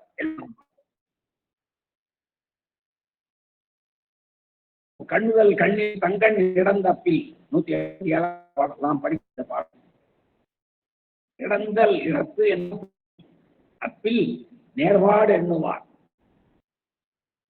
நினைப்பார்கள், ஒரு கண் இல்லை, இன்னும் ஒரு கண் இருக்கிறது, இந்த கண்ணையும் தோண்டிவிட்டால் பெருமானுடைய கண் எங்கே இருக்கிறது என்ற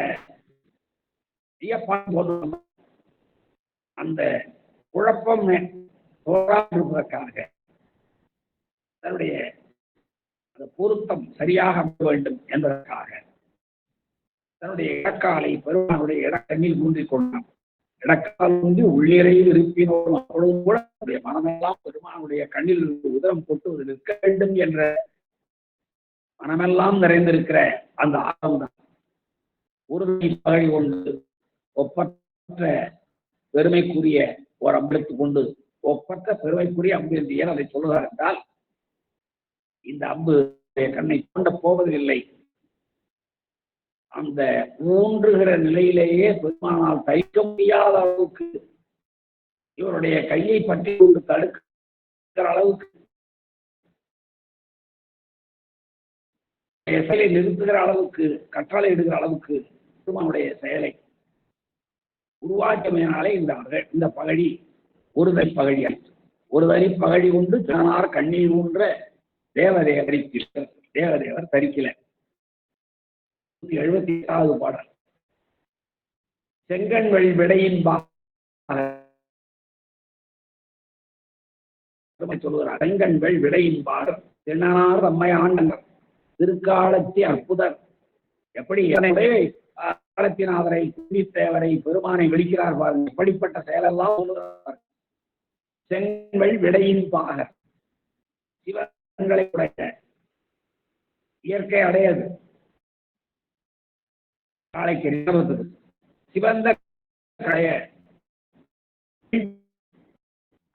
அறத்தின் வழி அந்த சர்வ தேவதையான் ரிஷபம். அதனுடைய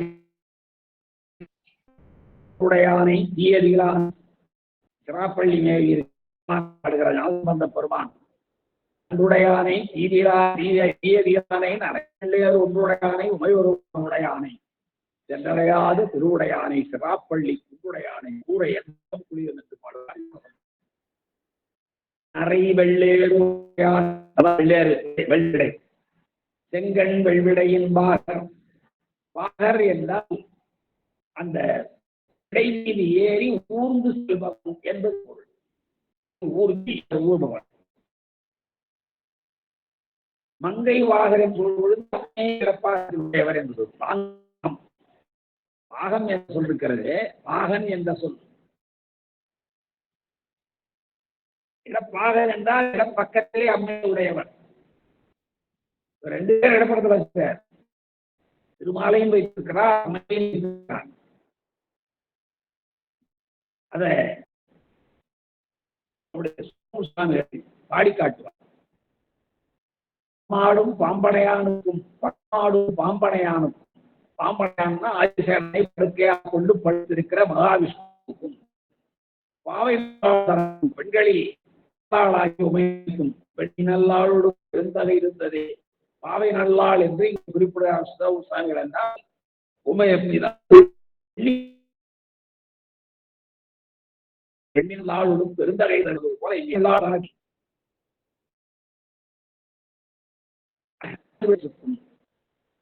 விடை ரிஷபத்துக்கும் திருமாலை விடையாகி தாங்கிறார் என்பது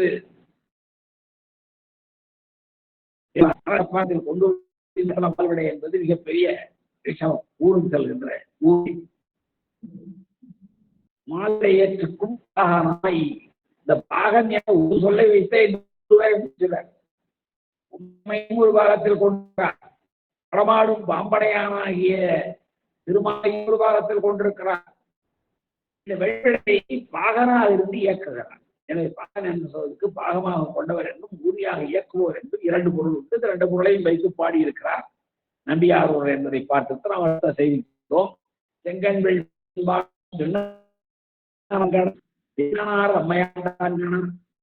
என்றால் இதுவரைக்கும் அவர் திருநாள் என்ற பெயரோடு தான் இருக்கிறார். இன்னும் கண்ணப்பராகவில் திருநனார் தம்மை ஆண்ட திருநாராக விளங்குகிற இந்த வேடர் உலகில் குலம் வேடர் குலம் செய்த பின்பத்தால் கொள்கையின் ஒவ்வொரு மேலாளராக விளங்குகிற கொண்ட கொள்கையை தேவர்களுக்கு மேலாளர். அதான் திருமாவளுடைய நாளுக்கு சக்கரம் வேண்டி பெற்றவர். அவர் கண்ணை இதற்கும் இவர் இந்த வேறுபாடு. செங்கண் விடையின் பகர் திட்டனார் தம்மை ஆண்ட அங்கண்மை மிக்கவர். அங்கணர் என்றாலே அங்கண்மை மிக்கவர், கருணை மிக்கவர் என்பதுதான் பொருள். அருள் மிக்கவர் என்பதுதான் பொருள். அங்கணர் அங்கணர் என்றால் அழகிய நெற்றிக்கல் நிறைவர் என்றும் சொல்லுவார்கள். வெளிப்படையாக போகிற பொருளாக இருந்தாலும் அங்கணர் என்ற சொல்லுக்கு சரியான உண்மையான ஆழமான பொருள் என்ன என்றால் அங்கண்மை மிக்கவர், இரக்கமுடையவர், பெருங்கருணை பேராது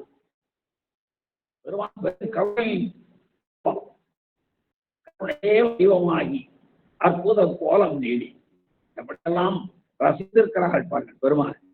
கற்பனை வடிவம் கருணைதான் பெருமான் பெருமானுடைய வடிவம். கருணைக்கு நீங்க ஒரு வடிவம் கொடுக்க வேண்டும் அது பெருமான். எப்படி ஞானத்துக்கு ஒரு வடிவம் வேண்டும் என்றால் ஞானசந்தரம், அன்பிற்கு ஒரு வடிவம் வேண்டும் என்றால் கண்ணப்பம், அதே போல கருணைக்கு ஒரு வடிவம் காட்ட வேண்டும் என்றால் பெருமாள். அந்த அர்த்தத்தை அடுத்த தொடர்லே சொல்றார். செங்கண் வெள்ளின்பாகர் திண்ணனார் தம்மை ஆண்ட அங்கணர் திருக்காலத்தி அற்புதர் காலத்தியான் அவன் பாடுவார் அப்பசான். அந்த திருக்காலத்தி அற்புதர்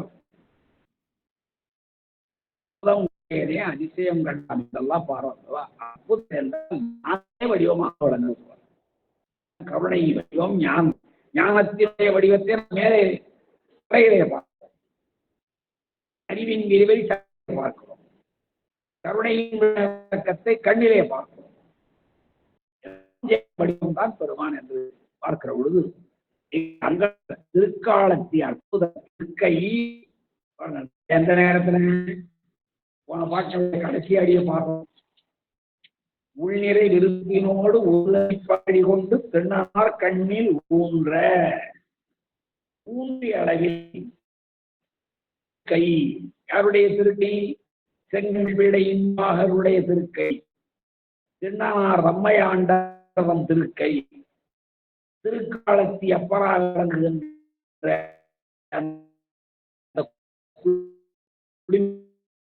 தேவருடைய திருக்கை, அம்பாலங்கும் கையை அம்பினாலே தனிப்பெரும் பகழியினாலே தோன்றுகின்ற அந்த கண்ணப்பனாருடைய திருநாருடைய கையினை தடுக்க, கையை தடுக்கிறது.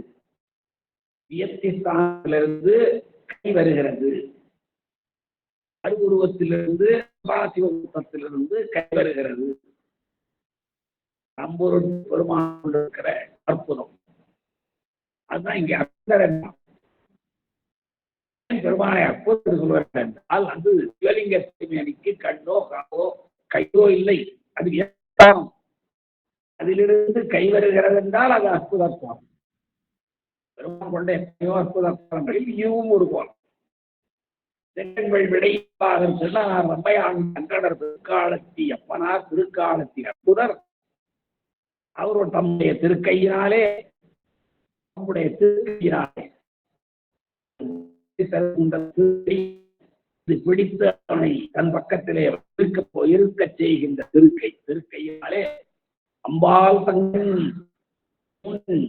இறக்கும் கையை தனக்கு முன்னாலே தன்னுடைய தனிப்பெரும் பகழினாலே தன்னுடைய கண்ணினை இடக்கண்ணினை இடக்கும் கையை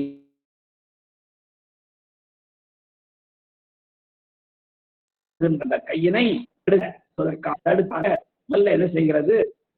மூன்று வரை சொல்கிறார். யார்?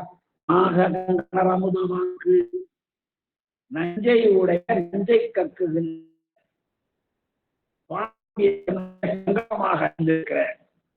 கையில் அணிவனார் பெருமான் கழுத்தில் அணிவதும் மார்பில் அணிவதும் இடையில் அணிவதும் கையில் அணிவதும் எல்லாம் அதுதான். அதான் நாக கங்கணர் என்றார். நாகத்தையே கங்கணமாக கட்டியிருந்தவருடைய பெருமானுடைய வாக்கு எப்படி இருந்தது? அமுதமாக இருந்தார்.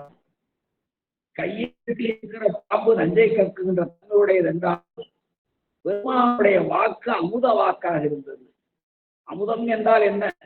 பார்க்கடலில் கிடைத்த அமுதம் சாவை தள்ளி போடக்கூடிய அமுதம். ஆனால் பெருமானுடைய அமுதம் நெஞ்சுகரவாத அமுதம், நிரந்தரமாக இருக்க செய்கின்றோம். அதான் இங்கே உன் இடக்கும் கையை தடுப்பதற்காக நாக கங்கணர் அமுதக்கு மூன்றடுக்கு 3 முறை கண்ணப்ப இருக்க என்று சொல்லியது.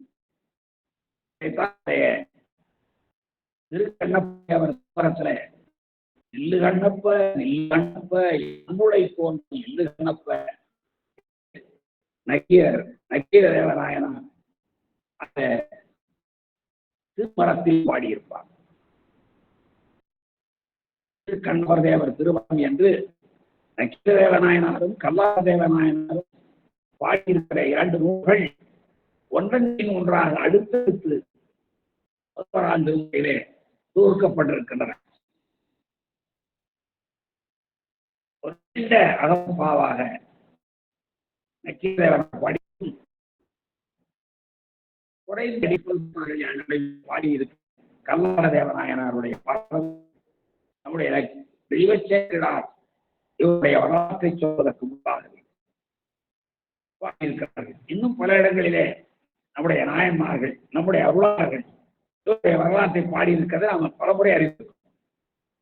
7ஆம் நூற்றாண்டில் வாழ்ந்த ஞாபகம் பெருமான், 7ஆம் நூற்றாண்டில் வாழ்ந்த நாவுக்கரச பெருமான் இவர்களெல்லாம் இந்த கண்ணப்ப நாயனாருடைய வரலாற்றை பாடியிருக்கிறார்கள். எனவே இங்கே நாககணமாகிய பெருமானுடைய அமுத வாக்கு மரணத்தை தடுக்க மட்டுமல்ல, இரவாத இன்பமுக்தியை கூடிய அந்த வாக்கு அமுதம். இரவாத இன்பம், இரவாத இன்ப அன்பு வேண்டிப்பின் வேண்டுகின்றார் அம்மையார் வேண்டுவார். அம்மா என்ன வேண்டும்? வரங்கள் அம்மையே வேண்டும் வரங்கள் என்று பெருமான் சொல்லுகிற பொழுது இவ்வாறு இன்ப அன்பு பின் வேண்டுகின்றார். முதல்ல வேண்டது என்னவென்றால் அன்புதான் வேண்டும். பெருமானே நான் என்றும் மறவாமை, அப்புறம் உன்னை உன்னிடத்தில் நான் அன்பு செலுத்த வேண்டும். அந்த அன்புதான் இங்கே கண்ணப்பனாக உருவம் செய்யப்படுது. எனவே தங்கண் முன் இடக்கும் கையை தடுக்க நாக கங்கணர் அமுத வாக்கு நாகத்தை கங்கணமாக பொழிகின்ற நாகத்தை கங்கணமாக அணிந்திருக்கின்ற பெருமானுடைய திருவாக்காகி அமுத வாக்கு இரவாத முக்தி தருகின்ற வாக்கானது 3 அடுக்கு. எப்படி கண்ணப்பன் இருக்க கண்ணப்பன் இருக்க கண்ணப்பன் இருக்க என்று 3 முறை சொல்லியது. இன்னும் நம்முடைய இன்னுரை அதனோடும் எழில் சிவலிங்கம் தன்னடை பிறந்த கமலா அன்னவன் தங்கை அம்போடும் அகப்படினன் ஆண்டகை ஒரு கையாலும் இருகை பிடித்து பெருமான் ஒரு கையாலும் இருகை பிடித்துக் கொண்டார். அப்படியெல்லாம் பாருங்க. அவரின் திருவாக்குகளை எல்லாம் நாம் ஒப்பிட்டு பார்க்க பொழுது சிவச்சேக்கரர் எப்படி இவ்வளவு அருமையாக இந்த வரலாறு இருக்கிறார் நாம் உணரலாம். இன்னும் 1-2 பாடல்கள் நாம் நிறைவு செய்து விட்டோம். அமுதவாக்கு என்ன சொல்லியது? நிற்க கண்ணப்ப நிற்க, எதை தடுப்பதற்காக நிற்க ஏன் செல்லுநல்ல புலத்த தங்கண் உன் இடக்கும் முன்னாலேயே அந்த கை பகழி கொண்டு தோண்டுகிறது. அதை தடுப்பதற்காக தோண்டுகின்ற அந்த செயலை தடுப்பதற்காக நிற்க கண்ணப்ப நிற்க கண்ணப்ப நிற்க கண்ணப்ப நிற்க என்று 3 அடுக்காக நாககங்கணர் அமுத வாக்கு எடுத்தது.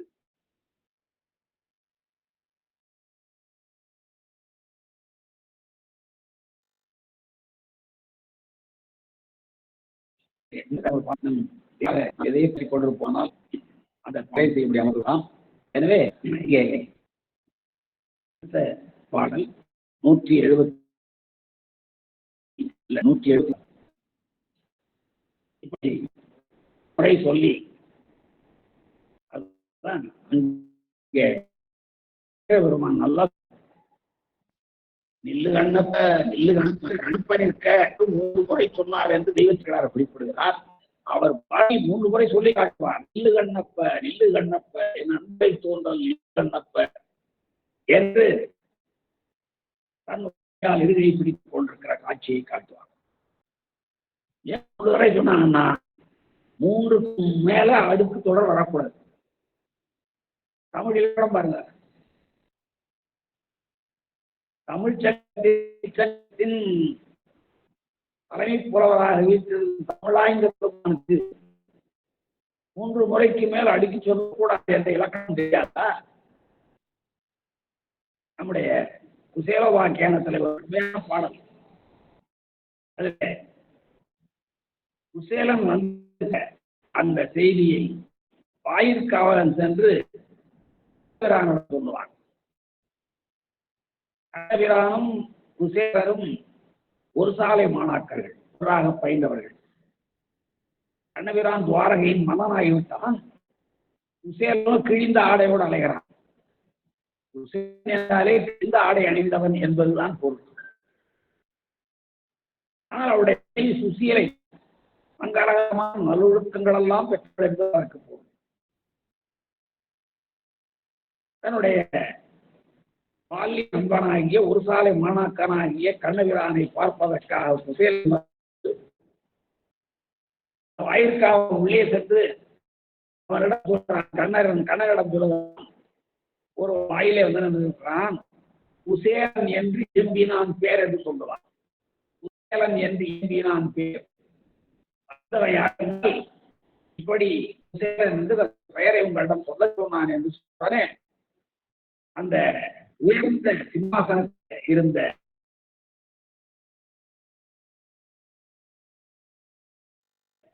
கண்ணபிரான் எழும் வலுவானது வர அது அணையை வைத்துக் கொண்டு வெளியே வருவது மிக வேகம் நகரிலிருந்து நோக்கி படிகளில் இறங்கி ஓடி வந்து போய் அழைத்திடும் என்கின்றே போய் அழைத்திடும் என்கின்றே போய் அழைத்திடும் என்கின்றே என்று 3 முறை சொல்கிறார் அந்த வாயிற்காரன். போய் அழைப்பார்கள், போய் அழைப்பார்கள், போய் அழைப்பார்கள் என்று இப்பொழுதே அழைப்பாருங்கள் என்று 3 முறை சொன்னான். அதை 3 தேவாலயங்களை சொல்கிற பொழுது இலக்கணம் இன்மையை நோக்கி இதற்கு மேல் சொத்தானல்லன் என்றான். இலக்கணம் இன்மையை நோக்கி இதற்கு மேல் சொத்தானல்லன். இன்னும் 10 தடவை சொல்லியிருப்பான், அழைத்துவான்னு. ஆனால் அந்த 3 முறைக்கு மேல் சொல்லக்கூடாது என்ற இலக்கணம் இருப்பதனாலே இதற்கு மேல் அவன் சொல்லவில்லை என்று அங்கே குசேல வாக்கியத்தில் சொல்வது போல இங்கேயும் கண்ணப்பன் இருக்க என்று 3 தடவை சொன்னார் என்று தெய்வச்சக்கரார் குறிப்பிடுகிறார். அதே 3 தான் இல்லு கண்ணப்ப இல்லு கண்ணப்ப என் அன்புடைப்போம் இல்லு கண்ணப்ப என்று நக்கரதேவநாயனார் பாடியிருப்பதை பார்க்கிற பொழுது இலக்கியம் அந்த சிந்தனையெல்லாம் உருவாக்கப்பட்டிருப்பதை அந்த தமிழ் என்னும் ஒன்றை காப்பதற்கு திருமுறையாயினும் இலக்கியமாயினும் அகத்துறையாயினும் புறத்துறை எதாக இருந்தாலும் தங்களுக்கு ஊடகமாக விளங்குகிற மொழியினுடைய பெருமையை காப்ப வேண்டும் என்ற உணர்வு நம்முடைய அருளாளர்களுக்கு வருகிறது, இலக்கிய சான்றோர்களுக்கு வருகிறது. அதைத்தான் அதைத்தான் காணவர் பெருமானத்தம் கண் இழந்து காணவர் பெருமான் காணவர் பெருமான் பல இடங்களிலே பார்த்துவிட்டோம். காணவர்கள் செய்து தோன்றி பெருமான் அவர் தன் கண் காணவர் பெருமான் கண் இழந்து அப்பும் போது தன்னுடைய கண்ணை தோன்றி அப்புகிற ஊன் அம்பு உகந்த ஐயர் ஊன் உகந்து பெருமான அந்த இறைச்சிகளை எல்லாம் கொண்டு பண்டிகையும் கடமாவையும் மறைமாவையும் உடும்புகளவற்றை எல்லாம் கொன்று அமைச்சியுடைய தசையெல்லாம் கோலி தமிழ் அரணியினாலே நன்கு வளர்த்து அவற்றையெல்லாம் மக்கி பல்லினை கடித்து பார்த்து பழகிய மாறினால் வைத்து பார்த்து பெருமானுக்கு கலையில் தேன் பிடிந்து கொண்டு வந்து வைத்த அந்த வேதன பொருளை கொண்டு அப்பொழுது கொடுத்து அந்த நேரத்திலும் ஊன் அமுது உகந்த ஐயர் அந்த ஊனையும் இறைச்சியையும் அமுதமாக அமுதமாக்கும் என்று மொழியை பார்த்தோம். காணும் அமுதமாக்கினார், அமுதமாக்கினார் நமக்கு தெரியும். பெருமானார் அமுதமாக ஏற்றுக்கொள்ளாரா சொல்லுகிறார். ஊன் அமுது உகந்த ஐயர் அமுதமாக ஏற்ற தலைவராகிய அந்த காலத்தப்ப ஊமுன் பிடிக்கும் போது உற்று முன் பிடிக்கும் போது என்று உற்று முன் பிடிக்கும் போதும் அந்த ஊனினை அமுதமாக ஏற்றதையும் பார்த்தார். பார்த்தார். காதர் பெருமான் தன் கண் இழந்தும் போதும் பார்த்தார். இருக்கிற சிப்போசையார் பெருமான் முதல் இரவிலே கனவிலே சொந்த காட்சியை கனவிலே கண்ட என்று அன்பு பிழம்பாய் தேய்ந்த திருநனாருடைய ஒப்பந்திருக்கிறாகி அந்த சிவகோசையாகிய ஞானமா முனிவர் காணவர் பெருமான் தன் கண் அப்போதும் காணவர் பெருமானாக விளங்குகிற வலக்கண்ணை தோண்டிய இடக்கண்ணை தோன்ற முயன்ற பொழுதும் அமுது உகந்த ஐயர் அவர் வழங்கிய நிவேதனக்கூடாகிய அந்த ஊனினை இறைச்சினை வந்து ஏற்றுக்கொள்ள காத்தியப்பர் முன் பிடிக்கும் போதும் தடுக்க தன்னுடைய முதல்ல தடுத்தார், பிடித்தார். பிடிக்கும் போதும் ஞானமா முனிவர் கண்டார். என்றும் தமுறையோர் என்றும் என்று பலவாக இங்கே ஞானமா முனிவர் என்று சிவகோசரியார் குறிப்பிடுகிறார். சிவகோசரியாரும் மிக மிக மிக சிறந்த தொண்டர்தான், சிவத்தொண்டர்தான். சிவத்தை தவிர சிந்தனையும் இல்லாதவர். இங்கே முடிந்தவுடனே அடுத்தது காணும் தபோவனம் சென்றுவார். தவம் என்றால் சரிய யோகம் தானே. அந்த நிலையில் தொடர்ந்து பொழுது உடனே வழியிலே நீராட்டம் கொண்டு வந்து மலர்களையும் பரித்தாமங்களையும் கொண்டு வந்து நிவேதன பொருளோடு அந்த பொருள் பற்றி செய்கின்ற பூசனைகள் ஆகமங்களில் என்ன விதிப்படி பூஜை செய்ய வேண்டும் என்று சொல்லப்பட்டிருக்கிறதோ அந்த பொருள் அவற்றையெல்லாம் கொண்டு வந்து செய்கின்ற பூசனைகள் போல் விளக்கத்தான் இங்கே வாயிலும் தீர பாடினார். நம்முடைய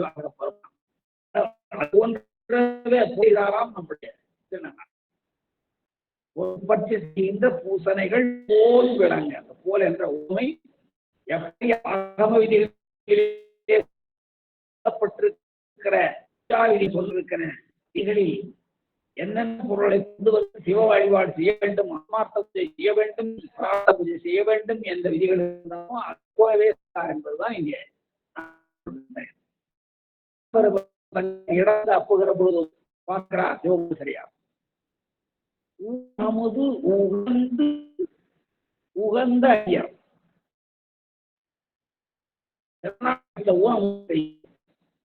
உகந்து ஏற்கொண்ட ஐயர் ஆகிய தலைவராக முன் பிடிக்கும் போதும் தடுக்க பொழுதும் கை பிடித்து கொண்டிருக்கிற பார்த்தார். நான்முகன் முதலாய் உள்ளவர் பிரம்மாதி இந்திரனும் மற்றும் 30 கோடி தேவர்கள் சொல்லப்படுகிற எல்லாரும் வானவர் வளர் பூமாறி குடிந்தார். திருவள்ளுவர் எப்பொழுதெல்லாம் பாடு ஏற்பட்டு வானவர்கள் பூமாறி தெய்வ சக்கராக உணர்த்துகின்ற பல நாயகமாக வரலாற்றில் தொடர்ந்து பார்த்து வருகின்றனர். இங்கே வானவர் மாறி குடிந்தனர், மறைகள் வானவர் மாறி குடிந்தனர். முழங்க தேவர்கள் மலர் மாறி பொழிந்தார்கள், கற்பனை மழையாக பொழிந்தார்கள். திருநாராயண வரலாற்றை பார்க்கிறோம். ரெண்டு பேரும் அந்த உண்மை நீங்கி இவரை வெற்றி பொழுது மாணவர்களெல்லாம் மழை பொழிவார்கள், பூமாரி பொழிவார்கள். அந்த பகலையே பயந்து போகையும் மறைகளார் வேங்களெல்லாம் ஒழுங்க மாணவர்கள் பூமா பொழிந்தார்கள், போகிய மழையாக பொழிந்தார்கள். எந்த நிலை? சிவகோசரியார் மறைந்து பார்த்த நிலையை பார்த்த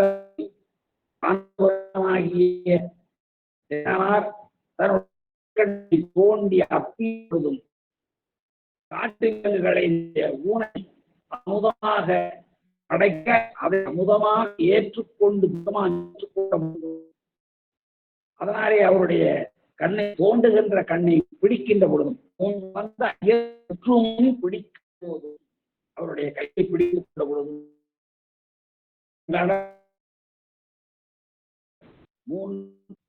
வாக்கு என்று சொல்றது பிடித்ததை செய்தி இங்கே சொல்லுகிறார். பிடிக்கும் போதும் ஞானமாமுனி ஆகிய அந்த கண் அந்த அதே நேரத்தில் முழங்குகிற நேரத்தில் முதலாக உள்ள வானவர்களெல்லாம் பொழிந்தார்கள் என்று திருவருள் வெளிப்பாட்டில் தெளிவாகவும் எடுத்து சொன்ன 179வது பாடலுக்கு பிறகு நிறைவான பாடலை 107 பார்ப்போம். வேறு இனி விட ஒரு பெரிய பாக்கியம் சாட்சிய நிலை அடைகிறார். பெருமான் தன்னுடைய பக்கத்திலே என்னுடைய பலத்தில் என்று சொல்றாரு. அதான் வேறு இனி உண்டோ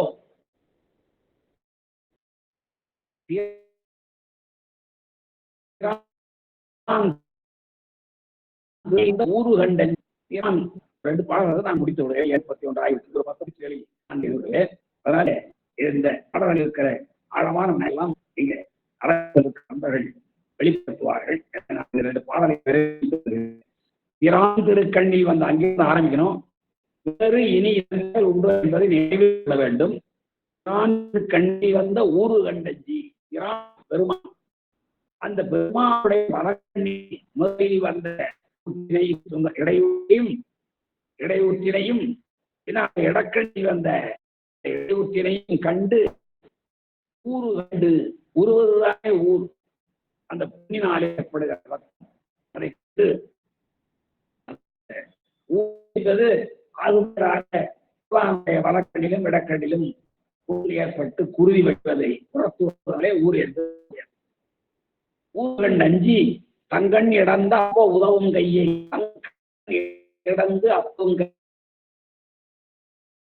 கண்ணை என்னோட மத்தியிடம் மறு கை கண்டேன் அஞ்சே என்று சொல்லிட்டு தன்னுடைய இடக்கண்ணை தோன்றுகிற அந்த நேரத்தில் அப்ப உதவும் கையை பிடித்துக் கொள்கிறார். அப்ப உதவும் கையை ஏறு உயர்த்தவர் ரிஷபத்தை வாகனமாக மட்டுமல்ல கொடியாகவும் இருக்கிறார். எனவே அகத்தையே கொடியாகவும் கொண்டார். அப்படிப்பட்ட ஏறு உயர்த்தவர் பிடித்துக் கொண்டு வெளிப்படையாக சொல்லிட்டார். ஒரு பாட்டில் உற்றவர்கள் தம் கையால் பிடித்து எடுத்தார்.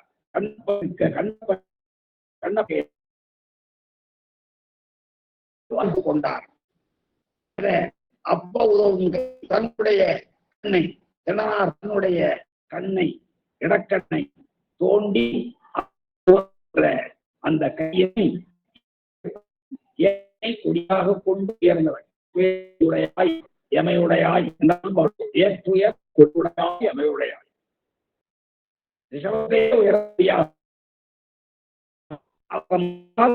கொண்டு பெருமானே கையினாலே இவரை பிடித்துக் கொள்கிறார். அதை விட என்னங்க வேண்டும்? கொள்கிறார். பிடித்துக் கொண்டு மாறியாய் உறவனே ஒப்புயர்வற்றே என்று பொருள் போன்றது. ஒப்பில்லாதவனே உயர்வில்லாதவனே அப்படிப்பட்டவனே என் களத்தில் இருக்க பெருமான் மாறிலா என்பதை அழைத்து என் மனத்தில் இருக்க என்னுடைய வலப்பக்கத்திற்பாயா என்று என்றும் நிலைத்திருந்த பேரொருளை பெருமான் புரிந்தார். இதை விட ஒரு பெரும் பேர் வேண்டும் என்ற மேல் உண்டோ பேரு இனி இதன் மேல் உண்டோ இதன் மேல் பேர் உண்டோ இதன் பெரும் கிடைக்குமா? இதுதான் இங்கே சில சாயுச்சி இல்லை அல்லது இல்லை என்று சொல்லலாம். பெருமான் பக்கத்திலே நிற்கிறதாரே அதை சாமீபம் நாம் கொள்வதை விட தன்னுடைய கக்கினாலும் முறை அழைத்து தன்னுடைய கையினாலும் பற்றி கொண்டு இணையற்றவனே ஒப்பற்றவனே என்றும் அதாவது மாறுபட்ட என்றும் பெருமானுடைய சிந்தனையில்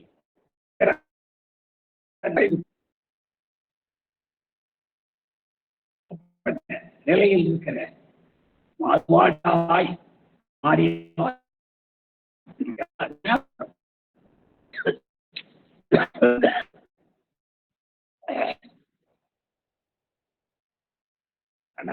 சின்னனாகவோ உயர்வாகவே யாரும் சொல்ல முடியும். மறுபாடி மாறியாய் களத்தில் நின்று கொண்டிருப்பாயாக மனுவேர் இருந்தால் நினைத்த கண்ணப்பனாருடைய திருநாளுடைய காலம் ஏற்பது நமக்கு தெரியாது. சரியான இருந்தால் ஞானசம்பந்தமாகும்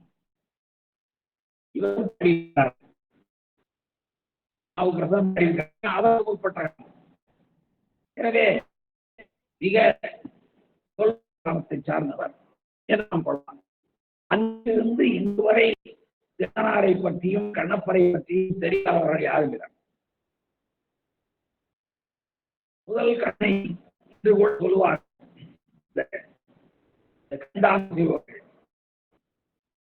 முதலில் கண்டானம் பண்ண திருமால் மாட்டாங்க. காரணம் என்னன்னா பயன் கருத்து நாம் முன்பே பார்த்த இது நிஷ்டா. எனவே மண்பேர் அருள் நிலைத்து புகழோடு கூடிய அருளினை பெறுமார். கண்ணப்பருடைய புகழ் உலகத்து அம்மாய் என்பது இந்த உலகம் நிலையில்லாத உலகத்தில் நிலைத்து வாழ வேண்டும் என்று விரும்புபவர்கள் தாங்கள் மாய்ந்து போவதற்கு முன்பாகவே தங்களுடைய புகழை விட்டு ஆரம்பித்தார். அது பெரும் அருளிந்தார். இதன் மேல் வேறு உண்டோ, நீ இதன் மேல் வேறு இதை விட சிறந்த பேர் ஒருவர் கேட்க முடியுமோ என்று தெய்வ சேக்கடார் 180வது பாடலை இவருடைய வரலாற்றை செய்து 181வது பாடலில் இந்த அவருடைய ஒரு புராணத்தை வைத்து காட்டி அடுத்த புராணத்தினுடைய தொடக்கம் செய்வார் அல்லவா. அந்த வகையில் 181வது பாடலில் அங்குள் வாழ்த்தி மன்னனார் கண்ணி அங்குள் வாழ்த்தி மன்னன். திருக்காலத்தி மேல அளவுக்கு உயர்ந்திருக்கிற மலை. மங்குல் என்றால்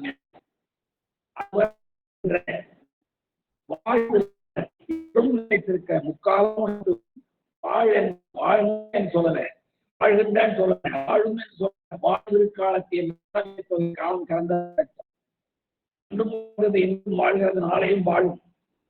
அப்படி திருக்காலத்தி மன்னனார், திருக்காலத்தி மன்னனாராக விளங்குகிற காலத்தினுடைய கண்ணில், அவருடைய வடக்கண்ணில் புன்னீர் இருந்து வருகின்ற குருதியை நம் கண்ணால் மாற்றப்பெற்ற அந்த புண்ணின் வந்த குருதியை மாற்றுவதற்கு கண்ணை எழுதி அதனாலே மாற்றுகிற பெரும் வேற்றினை பெற்ற, மாற்றப்பெற்ற என்றால் மாற்றுகின்ற பெரும் பாக்கியத்தை பெற்ற, மாற்றும் வேற்றினை பெற்ற தலைவர்.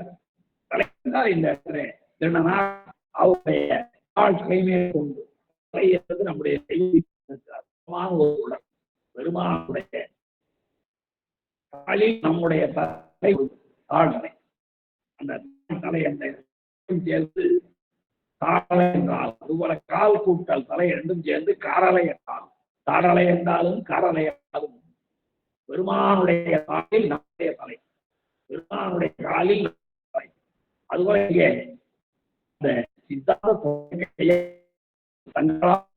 தன் கண்ணால் மாற்றப்பட்ட, கண்ணால் என்றால் கண்ணினாலே மாற்றுகிற பெரும் வேற்றினை பெற்ற தலைவராகிய அவருடைய திருவடிகளை தலைமையை கொண்டு சேக்கடார் சுவாமிகள் சொல்கிறார். தலைமையேற்கொண்டு இந்த பாடல் கவி என்னுடைய தலைமையேற்கொண்டு அந்த திருநார் வளர்கின்ற அருளினாலே கண்வாள் சடையார் வாழும் கடவுரில் கடையனாராம் பொங்கிய கண்வாள் என்றால் நீங்க வாழ்சடையார் என்று சொல்லுகிறார். இங்கே வாழ்காலத்தின் காலத்தின் என்றும் வைத்திருக்கிற தன்னுடைய சடாமுடி கொண்டு விளங்க போகிற வாழ்யார் வாழ் கடவுரி, கடவுர் என்பது திருக்கடவுர். கடன் தான் இங்கே பெருமானாக ஆகிறது. நாம் அடுத்து பார்க்கலாம். அந்த கடவுரில் கலையனாராம், கலையன் கடவுரில் கலையந்தன் அடியார்க்கும் அடியேன் என்று தொடர் தொகையிலே பாடுவார். பெருமானுடைய பெயர் அமுதரையர். கடன் என்றாலும் கவன் என்றாலும் கலையன் என்றாலும் பெருமானுடைய திருப்பெயரையே தன்னுடைய திருப்பெயராக கொண்ட அடியவர் கலையனார். அந்த கலையனாராம் பொங்கி புகழி மிகச்சிறந்த புகழ் விளங்கியவர். எதனாலே அவர் புகழ் பெற்றார் என்றால்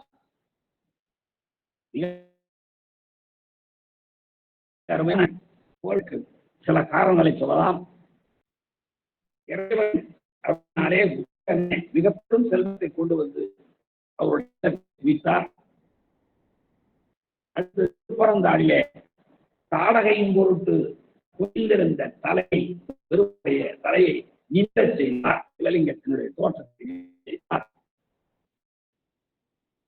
ஞானசம்பந்தமானும் அப்பர் சுவாமிகளும் திருக்கடவுருக்கு வந்த பொழுது அவருடைய வரவேற்பிலே உபசரித்து விருதெல்லாம் அளிக்க பெற்றார். இதனாலே இவர் பொங்கிய புகழின் மிக்கவராக விளங்குகிறார் என்பதை நாம் பொங்கிய புகழின் மிக்கார் கொண்டு புகழேன், அப்படிப்பட்டவருடைய திருத்தொழிலை நான் சொல்ல இருக்கிறேன் என்று இந்த புராணத்தினுடைய தோல்வாயினையும் இந்த புராணத்தினுடைய நிறைவினையும் நம்முடைய தெய்வ சக்கரப்படி செய்து முடித்து இந்த வரலாற்றை நிறைவு செய்கிறார் என்று சொல்லி இதில் ஆழமான சிந்தனை இருந்தாலும் நோக்கி சிலர் சொல்லி